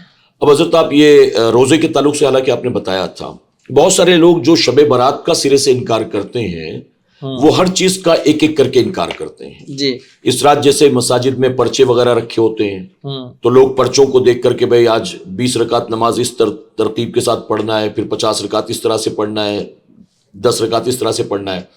تو یہ اس کا بھی انکار ہے. دعائے نصف شعبان کا بھی انکار ہے. اس رات کے فضائل ہم جو بیان کرتے ہیں اس کا بھی انکار ہے. قبرستان میں جانے کا بھی انکار ہے. یہاں تک کہ نوافل کے انکار کے ساتھ ساتھ میں یہ روزوں کا بھی صاف صاف انکار کر دیتے ہیں. جی. تو اب نفل نمازیں ہوں یا پھر روزہ ہو یا قبرستان جانا ہو، اپنے مرحومین کو ایصال ثواب کرنا ہو، یہ ساری چیزیں تو قرآن و سنت کے مطابق ہیں.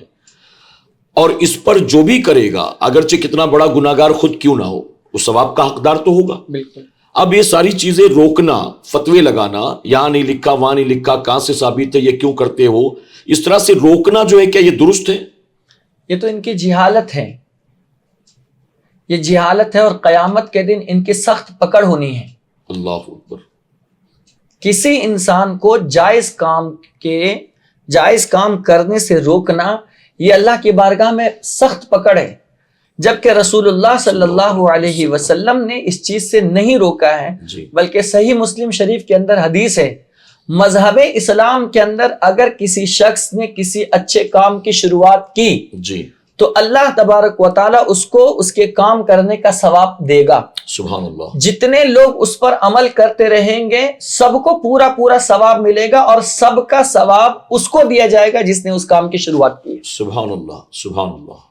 جب رسول اللہ صلی اللہ علیہ وسلم نے منع نہیں فرمایا اور اچھے کام کے کرنے پر حضور صلی اللہ علیہ وسلم نے داد تحسین پیش کی ہے تو آپ کون ہوتے ہیں روکنے والے؟ سبحان اللہ. بے شک. دوسری چیز، انکار کی چیزیں، اس بات کے لیے کوئی دلیل کی ضرورت نہیں ہے. انکار کے لیے دلیل کی ضرورت پڑتی ہے. جی. جیسے شراب حرام ہے تو آپ کے لیے آپ کہیں گے نا، جیسے کوئی شراب پی رہا ہے، میں کہوں گا کہ شراب مت پیجیے، آپ کہیں گے کہ کہاں لکھا ہوا ہے، تو مجھے جواب دینا پڑے گا. جی جی کر وہ رہا تھا، اس کو پینے کے لیے دلیل کی ضرورت نہیں ہے، لیکن ہم کو روکنے کے لیے دلیل کی ضرورت ہے. یعنی کسی بھی کام کو کرنے کے لیے دلیل کی ضرورت نہیں، دلیل کی ضرورت یہ شریعت کا اصول ہے. جی. اور اگر اس کام سے روکا جائے، اس پر فتویٰ لگایا جائے، اس کو حرام ناجائز کہا تو جائے، اس کے لیے دلیل دینا ضروری ہے. دلیل ضروری ہے. اچھا. ہاں، لیکن کسی کام کو کا مطلب یہ نہیں کہ گناہ کام شروع کر دیں، جی، بلکہ جو جائز کام، قرآن و سنت سے ٹکرانے والا کام نہ ہو. جی جی.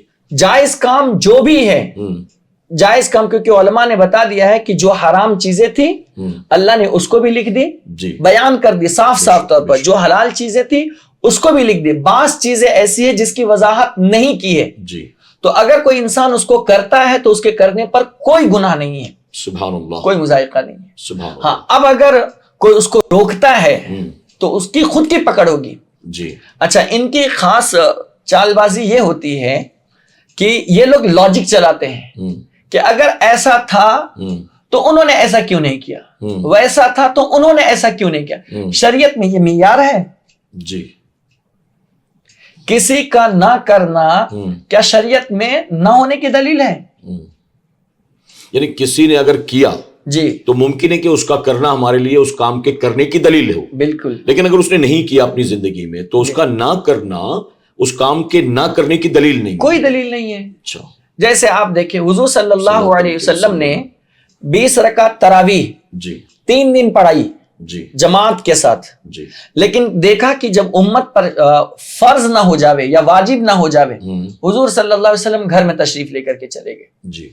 لیکن جب دور عمر فاروق آیا تو آپ نے نہ صرف اس کو رواج دیا بلکہ باضابطہ طور پر جماعت کے ساتھ 300 دن کا اہتمام کروایا. اچھا. سبحان اللہ. باضابطہ طور پر 30 دن کا اہتمام کروایا. جی. سبحان اللہ. تو کیوں کرایا؟ تو اب اس کا مطلب یہ تو نہیں ہے نا کہ اگر کوئی کام رسول اللہ صلی اللہ علیہ وسلم نے چھوڑ دیا ہے تو حضرت عمر فاروق رضی اللہ تعالیٰ عنہ کو یہ بات نہیں معلوم تھی؟ بے شک. لیکن پھر بھی انہوں نے شروع کیا اور کہا نعمت البدعۃ ھذہ، سبحان اللہ، یہ اچھی بدعت ہے، سبحان اللہ، یہ اچھی ایجاد ہے. سبحان اللہ. تو اس پر دلیل تو ہے نا. سبحان اللہ. یعنی قبرستان جانا، جی نوافل کی کثرت کرنا، جی اور مرحومین کو ایصال ثواب کرنا، فاتحہ کرنا اور اس دن روزہ رکھنا، یہ ساری چیزیں قرآن و سنت کے مطابق ہے. بالکل ہے. کرنے والے کو ثواب ملے گا. جی. اور جو اعتراض کرتے ہیں اور ثبوت مانگتے ہیں، اگر وہ بن ثبوت کے نہیں کرتے یہ سب کچھ تو نہ کریں، ان کا اپنا مقدر ہے. لیکن جو کرتے ہیں کرنے والوں کو نہ روکیں ورنہ وہ گناہ گار ہوں گے حلال و جائز کام کو روکنے کے. جی جی. تو ایک چیز اور بھی تھی اس کے تعلق سے. بعض جگہ پر ہم نے دیکھا ہے کہ باقاعدہ مساجد کے اندر صلاۃ التضویع کی نماز بجماعت کا اہتمام کیا جاتا ہے. تو اب یہ بجماعت صلاۃ التضویع یا دیگر نوافل کو ادا کرنا کیسا؟ کچھ لوگ کہتے ہیں کہ مکروہ ہے اور باقاعدہ کہیں پر کئی سالوں سے اس کا اہتمام کیا جا رہا ہے ہماری مساجد کے اندر. تو اس کے بارے میں کیا حکم ہے شریعت کا؟ دیکھیے، نفل نماز کے بارے میں یہ آیا ہے کہ اولاً تو نفل نماز آپ کو اکیلے تنہا پڑھنا چاہیے. اچھا. ٹھیک. یعنی بہتر طریقہ یہی ہے کہ اکیلے پڑھے. نفل نماز کو جماعت کے ساتھ تداعی کے ساتھ، نفل نماز کی جماعت تداعی کے ساتھ، تداعی کا مطلب یہ ہوتا ہے کہ آپ لوگوں کو جمع کریں، بلائیں، اعلان کریں کہ آج یہاں یہ کام ہونے والا ہے، آج یہاں یہ کام ہونے والا ہے، آج یہاں یہ کام ہونے والا ہے. تو اس کے ساتھ بلا کر کے اہتمام کر کے اس طریقے سے نماز پڑھنے کو منع کیا گیا. اچھا. ٹھیک. وہ بھی مکروہ تنزیہی، اچھا، تحریمی نہیں، حرام نہیں. اچھا. ٹھیک. لیکن اگر یہ تداعی والا سسٹم نہیں ہے، فقط یوں ہی جمع تھے اور ہم نے سوچا کہ چلو کم سے کم اسی بہانے لوگ نہیں پڑھتے ہیں، نیت اچھی ہے، سب کچھ تو نیت پر ہے. نیت المؤمن خیر من عملہ، مومن کی نیت اس کے عمل سے بہتر ہے. ٹھیک. تو اگر یہ صورت ہے کہ لوگ کم از کم ایسے نہیں پڑھ پا رہے ہیں تو کم سے کم جماعت میں شامل ہو جائیں گے اور ایک ساتھ مل کر، تو ان کے گناہ معاف ہو جائیں گے. جی. لوگوں کی خیر خواہی مقصود ہے. تو اگر اس نیت سے اگر کوئی پڑھتا ہے اور یہ اعلان وغیرہ کا سسٹم نہیں ہے تو بلا شبہ اس کو جائز لکھا ہے فتاوی رضویہ شریف میں، اعلیٰ حضرت نے بیان فرمایا. سبحان اللہ، سبحان اللہ. تو یہ صورت جائز ہے، درست ہے. حضرت ایک سوال اور بھی تھا کہ شب برات میں اللہ تبارک تعالیٰ قبیلہ بنو کلب کی بکریوں کے بالوں کے برابر جہنمیوں کو جہنم سے آزاد فرما دیتا ہے. تو اس رات جن لوگوں کی بخشش ہوتی ہے، ہم نے یہ پڑھا ہے اور حدیث مبارکہ کا مفہوم بھی یہی ہے کہ جہنمیوں کو جہنم سے آزاد فرما دیتا ہے. یعنی آلریڈی ان کے گناہوں کے سبب ان پر جہنم واجب ہو گئی تھی. مطلب اس میں اولیاء، صوفیاء، نیکوں کی، پرہیزگاروں کی بات نہیں ہو رہی ہے، بلکہ عام لوگوں کی، گناہ گاروں کی بات ہو رہی ہے. تو اس کی تھوڑا سا وضاحت فرما دیں کہ وہ کون لوگ ہیں جن کی اس رات بخشش ہوتی ہے، اور وہ کون لوگ ہیں جو اس رات بھی نہیں بخشے جاتے ہیں. حالانکہ درمیان گفتگو آپ نے تھوڑی سی روشنی ڈالی تھی، لیکن ہم چاہتے ہیں کہ مزید اس کی آپ وضاحت فرما دیں. اس سلسلے میں حضور صلی اللہ علیہ وسلم کی مختلف احادیث ہیں. اس میں سے اس رات میں جن لوگوں کو اللہ تعالیٰ معاف نہیں کرتا ہے، جی، ان میں ایک ہے مشرک. اچھا. جو شرک کرتا ہے اللہ تعالیٰ اسے معاف نہیں کرتا ہے. قرآن مقدس میں بھی اس کی وضاحت ہے، ان اللہ لا یغفر ان یشرک بہ ویغفر ما دون ذلک لمن یشاء، کہ اللہ تعالیٰ شرک کرنے والوں کو نہیں بخشتا ہے، اس کے علاوہ جو بھی گناہ اللہ چاہے تو اللہ معاف فرما دے. سبحان اللہ. دوسرے مقام پر فرمایا سورہ لقمان میں 21ویں پارے میں، ان الشرک لظلم عظیم، اللہ اکبر، بے شک شرک بہت بڑا ظلم ہے، بہت بڑا گناہ ہے. تو اللہ تعالیٰ شرک کرنے والوں کو اللہ معاف نہیں کرتا. نمبر 2، جو عقوق الوالدین، ماں باپ کے نافرمان کو بھی اللہ اس شب میں معاف نہیں کرتا ہے. اللہ اکبر. آج کل بچے غیروں سے دوستی تو بناتے ہیں، غیروں سے اپنے تعلقات بہترین رکھتے ہیں، لیکن اپنے ماں باپ کے ساتھ نہیں رکھتے ہیں. جبکہ ان کو یہ معلوم ہونا چاہیے کہ اللہ کی رحمت اتنی عام ہے جس شب میں. جی. خود اللہ اعلان فرما رہا ہے جس شب میں. جی. خود کہہ رہا ہے مجھ سے کہو، مجھ سے معافی مانگو، مجھ سے روزی طلب کرو، میں سب کروں گا، روزی بھی دوں گا، تمہیں معاف بھی کر دوں گا. جی. دریائے رحمت گویا کی جوش میں ہے. جی. آج رب کی طرف سے انعامات الہیہ کا ظہور ہے، سبحان اللہ، جہاں رحمت باران جاری ساری ہیں. سبحان اللہ. لیکن ان کم نصیب لوگوں میں سے وہ بندہ ہے جو اپنے ماں باپ کو ستاتا ہے، ان کی نافرمانی کرتا ہے. اتنی مقدس رات کے اندر بھی اللہ ان کی بخشش نہیں کرتا ہے، چاہے وہ نمازی ہو، چاہے وہ حاجی ہو، چاہے وہ پرہیزگار ہو، اپنے وقت کا کچھ بھی ہو. جی. اللہ اسے معاف نہیں کرے گا. یعنی اگر اس سے اس کے دوست احباب راضی ہیں، جی، اس سے بیوی بچے بھی خوش ہیں، جی، اس نے اپنے پیر کو بھی بڑا خوش رکھا ہے، بڑی خدمت کرتا ہے، جی، لیکن ماں باپ اس سے خوش نہیں ہے، جی، تو اس رات وہ بھی سائیڈ لائن کر دیا جائے گا. ماں باپ کی ناراضگی کی وجہ سے وہ بھی بخشش سے محروم رہے گا. محروم رہے گا. جی. یہ ہو گئے. اسی طرح قطع تعلق کرنے والا، جی. یعنی قطع تعلق کا مطلب یہ ہوتا ہے کہ آپ کسی سے بات چیت بند کر دیں، کسی سے رشتہ داری ختم کر دیں. جی. اور یہ چیز تو ایک دم کامن ہو گئی ہے. جی، آج کے دور میں تو عام ہے، یہ بہت عام ہے. کچھ بھی ہوا بات بند، کچھ بھی ہوا تعلقات ختم، کچھ بھی ہوا رشتہ داری ختم، ہم اس کے پاس نہیں جائیں گے، وہ ہمارے پیر پر آ کر ناک رگڑے گا تبھی ہم معاف کریں گے، وغیرہ وغیرہ اس طریقے سے. جی. حضور صلی اللہ علیہ وسلم نے اس کے حوالے سے فرمایا ہے کہ کسی بھی مسلمان کے لیے یہ حلال نہیں ہے کہ وہ 3 دن سے زیادہ کسی سے بات بند رکھے. اللہ اکبر. ہاں، اگر کوئی شرعی وجہ ہے جی. تب تو رخصت ہے. وجہ وہاں مقصد یہ ہونا چاہیے ادب دینا، جی، للتادیب. جی، ادب ہے تاکہ میں اس سے بات بند رکھوں گا تو وہ راہ راست پر آ جائے، تو اس میں رخصت ہے. جی. لیکن کوئی ذاتی مقصد، ذاتی مفاد یا کوئی آپسی معاملات، اور اس کی وجہ سے اگر کسی نے آپس میں ایک دوسرے سے بات بند رکھا ہے تو شریعت یہ کہتی ہے 3 دن سے زیادہ بات بند رکھنا یہ حلال نہیں ہے. اب جو لوگ سالوں سال بات بند رکھتے ہیں تو اللہ تعالیٰ جہاں سب کو معاف کرتا ہے، جہاں سب کی بخشش کرتا ہے، جہاں سب کو جہنم سے رہائی دیتا ہے، جن پر جہنم واجب ہو چکا ہے ان کو بھی اللہ معاف کرے، لیکن ایسے لوگوں کو اللہ تعالیٰ اس شب میں معاف نہیں کرتا ہے. اللہ اکبر. حضرت یہ تو بات عام ہو چکی، جیسا آپ نے کہا نا کہ سب کے وہاں اس نے جا کے شادی میں کاٹ دیا، مجھے واٹس ایپ پہ دعوت دی، میں تو نہیں جاؤں گا، اور آج کے بعد میں اس کو بھی نہیں بلانے والا ہوں.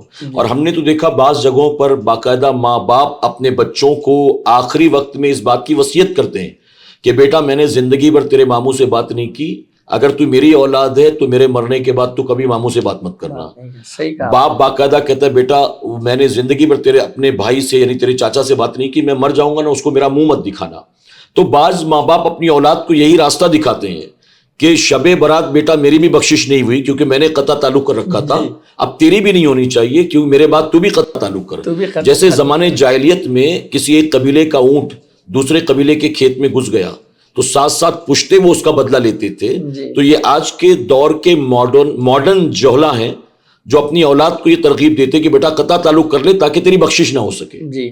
تو جو قطع تعلق کرنے والے وہ بھی محروم رہ جاتے ہیں. اور اس میں ایک چیز ابھی نکل گئی ہے نا کہ جیسا بیچ میں آپ نے بھی تذکرہ کیا, وہ واٹس ایپ پر معافی, جی اسٹیٹس پہ بھی معافی, اچھا فزیکل طور پر جا کے معافی نہیں مانگتے. جی اچھا یہ میسج بھیجتے بھی ہے اسی کو جن سے اچھی بنتی ہے, جی جس سے تعلقات اچھے, روز ملنا اٹھنا بیٹھنا کھانا پینا رہتا ہے, اسی سے کہتے ہیں کہ بھائی اگر میری طرف سے کوئی غلطی ہوئی ہے نا تو مجھے معاف کر دینا. اچھا وہ میسج لکھتے بھی نہیں ہے, جو ان کو کہیں سے آیا تھا اسی کو فارورڈ کرتے ہیں بس. اور جس سے دشمنی رہتی ہے اس کے قریب بھی نہیں جاتے ہیں. جی معافی اس کا نام تو ہے نہیں. معافی تو کا مطلب یہ ہے کہ آپ اس کے سامنے جائیں اور دل میں جو چیزیں آپ کے ہیں اس کو ختم کریں, جی اور اس سے ہاتھ ملائے, مصافحہ کرے, معانقہ کریں, اور ساری رنجشیں دور کر کے بھائی چارگی کا مظاہرہ کرے. یہ ہے اصل معافی. جی آپ دل سے معاف کر دے, وہ دل سے معاف کر دے, اور پیار و محبت کا سلسلہ اس کے بعد شروع ہو جائے. جی ہمارے یہاں وہ واٹس ایپ والا چلتا ہے, جی یہ درست نہیں ہے. جی تو قطع تعلق والے کی بھی بخشش نہیں ہوگی. اسی طرح جو عداوت رکھتے ہیں, دشمنی جی ایک دوسرے سے, اللہ تعالیٰ اس شب میں اسے بھی معاف نہیں کرتا ہے.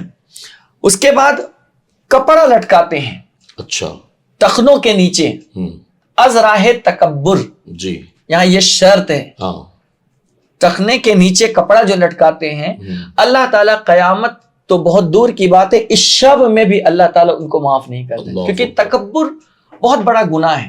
اچھا, حضور صلی اللہ علیہ وسلم نے فرمایا من کان فی قلبہ مثقال حبۃ من کبر لا يدخل الجنہ. اللہ اکبر. جس شخص کے دل میں رائی کے دانے کے برابر بھی تکبر, غرور, گھمنڈ ہوگا, لا يدخل الجنہ, وہ جنت میں نہیں جائے گا. اللہ اکبر. اور جو مومن ہوگا وہ متکبر نہیں ہوگا, اور جو متکبر ہوگا وہ مومن نہیں ہوگا. اللہ اکبر. یہ تکبر کا تعلق ایمان سے. جی اللہ اکبر. حضور صلی اللہ علیہ وسلم نے فرمایا کہ اللہ فرماتا ہے جس نے تکبر کی اس نے مجھ سے اعلان جنگ کیا, اللہ اکبر. اور میری چادر اس نے مجھ سے چھین لی, میری کبریائی کی چادر. اللہ اکبر. اور آج آپ دیکھیں جمعہ 2 دن ہوتے ہیں, انسان کو مالدار ہوئے یا کوئی پوسٹ پر گئے ہوئے یا کوئی عہدہ ملے ہوئے, تو پھر اس کے پیر زمین پر نہیں چلتے, جی وہ آسمانوں کے خلاؤں میں گھومتا ہوا رہتا ہے, جبکہ جو چیز خلا میں بھی اڑتی ہے اس کو بھی زمین پہلے درکار ہوتی ہے, اڑنے کے لیے بھی اور اترنے کے لیے بھی. بے شک. لوگ اپنی اصل کو بھول رہے ہیں, جی اپنی شناخت کو بھول رہے ہیں. تو اس لیے انسان کو چاہیے کہ تکبر کی نیت سے اپنے پائجامے وغیرہ کو وہ نیچے نہ لٹکائے, ورنہ اس شب میں اللہ تعالیٰ انہیں معاف نہیں کرتا ہے. پھر اس کے بعد جن کو اللہ تعالیٰ اس شب میں معاف نہیں کرتا ہے وہ ہے شراب کی مداومت کرنے والا, شراب پینے والا. اچھا, ایک ہے کہ کبھی پی لیا, غلطی ہو گیا, احساس ہو گیا, معاف, ٹھیک ہے. اور ایک ہے کہ جو ہمیشہ مسلسل شراب پینے کا عادی ہو, جی عادی شرابی, عادی شرابی, جی اس کو بھی معاف نہیں کرتا. زانی, اسے بھی معاف نہیں کرتا. جوا کھیلنے والا, اسے بھی معاف نہیں کرتا. کاہن, جادوگر, جی اسے بھی معاف نہیں کرتا. نجومی, اسے بھی معاف نہیں کرتا. جو ہاتھ دیکھ کر کے بتاتے ہیں اسے بھی اللہ تعالیٰ معاف نہیں کرتا ہے. اچھا, ان سب کو اس شب میں اللہ تعالیٰ معاف نہیں فرماتا ہے. اچھا, تو اسی لیے ہمیں ان لوگوں سے, ان چیزوں سے اگر کسی کے اندر یہ چیزیں ہیں تو اسے چاہیے کہ یہ شب کے آنے سے پہلے یہ چیزیں اپنا درست کر لے تاکہ اللہ اس شب میں اسے معاف فرما دے. یعنی اس شب کے آنے سے پہلے اگر وہ توبہ کر لیں اپنے اس عمل سے, جی تو بخشش پانے والوں میں ان کا شمار بھی ہو سکتا ہے. جی, اور اگر وہ توبہ نہ کریں تو وہ سائیڈ لائن کر دیے جائیں گے, جی. ان کی بخشش نہیں ہوگی. حضرت ایک آخری چیز اسی ضمن میں پوچھنا چاہوں گا کہ اس رات اللہ تبارک تعالیٰ جہنمیوں کو جہنم سے آزاد کر دیتا ہے, لیکن یہاں بات ہوئی حقوق اللہ کی. اگر بات حقوق العباد کی جائے تو ہمارے یہاں بزرگوں کا طریقہ چلا آیا ہے اور اعلیٰ حضرت عظیم البرکت نے اس پر لکھا بھی ہے، ہمارے بزرگوں نے بھی اس پر صدیوں سے عمل کیا ہے کہ اس شب کے آنے سے پہلے 14 شعبان کو ہی آپس میں ایک دوسرے سے ملاقات کرتے تھے اور گلا شکوہ دور کرتے تھے، معافی تلافی کرتے تھے۔ تو آج کے دور میں یہی ساری چیزیں ہم سوشل میڈیا کے ذریعے کرتے ہیں۔ ہم نے اپنے سٹیٹس پر لگا دیا، آپ نے پڑھا معاف کیا نہیں کیا، میں نے تو معافی مانگ لی، آپ نے نہیں معاف کیا تو آپ گناہ گار ہوں گے، میں تو بری ہو گیا۔ میں نے میسج کیا تھا، اس نے میسج دیکھا ہی نہیں، میں نے میسج کیا، اس نے دیکھا جواب دیا ہی نہیں۔ تو یہ جو طریقہ ہے ماڈرن معافی تلافی کا، کیا یہ درست ہے؟ بالکل قطعاً درست نہیں ہے۔ آپ یہ کہتے ہیں کہ میں نے معافی مانگا اور اس نے معاف کیا یا نہیں کیا، تو اس کے بعد آپ دوبارہ کبھی گئے اس سے ملنے کے لیے؟ جی۔ اس کے بعد دوبارہ آپ نے کبھی سامنے سے فون کیا آپ نے ان کو؟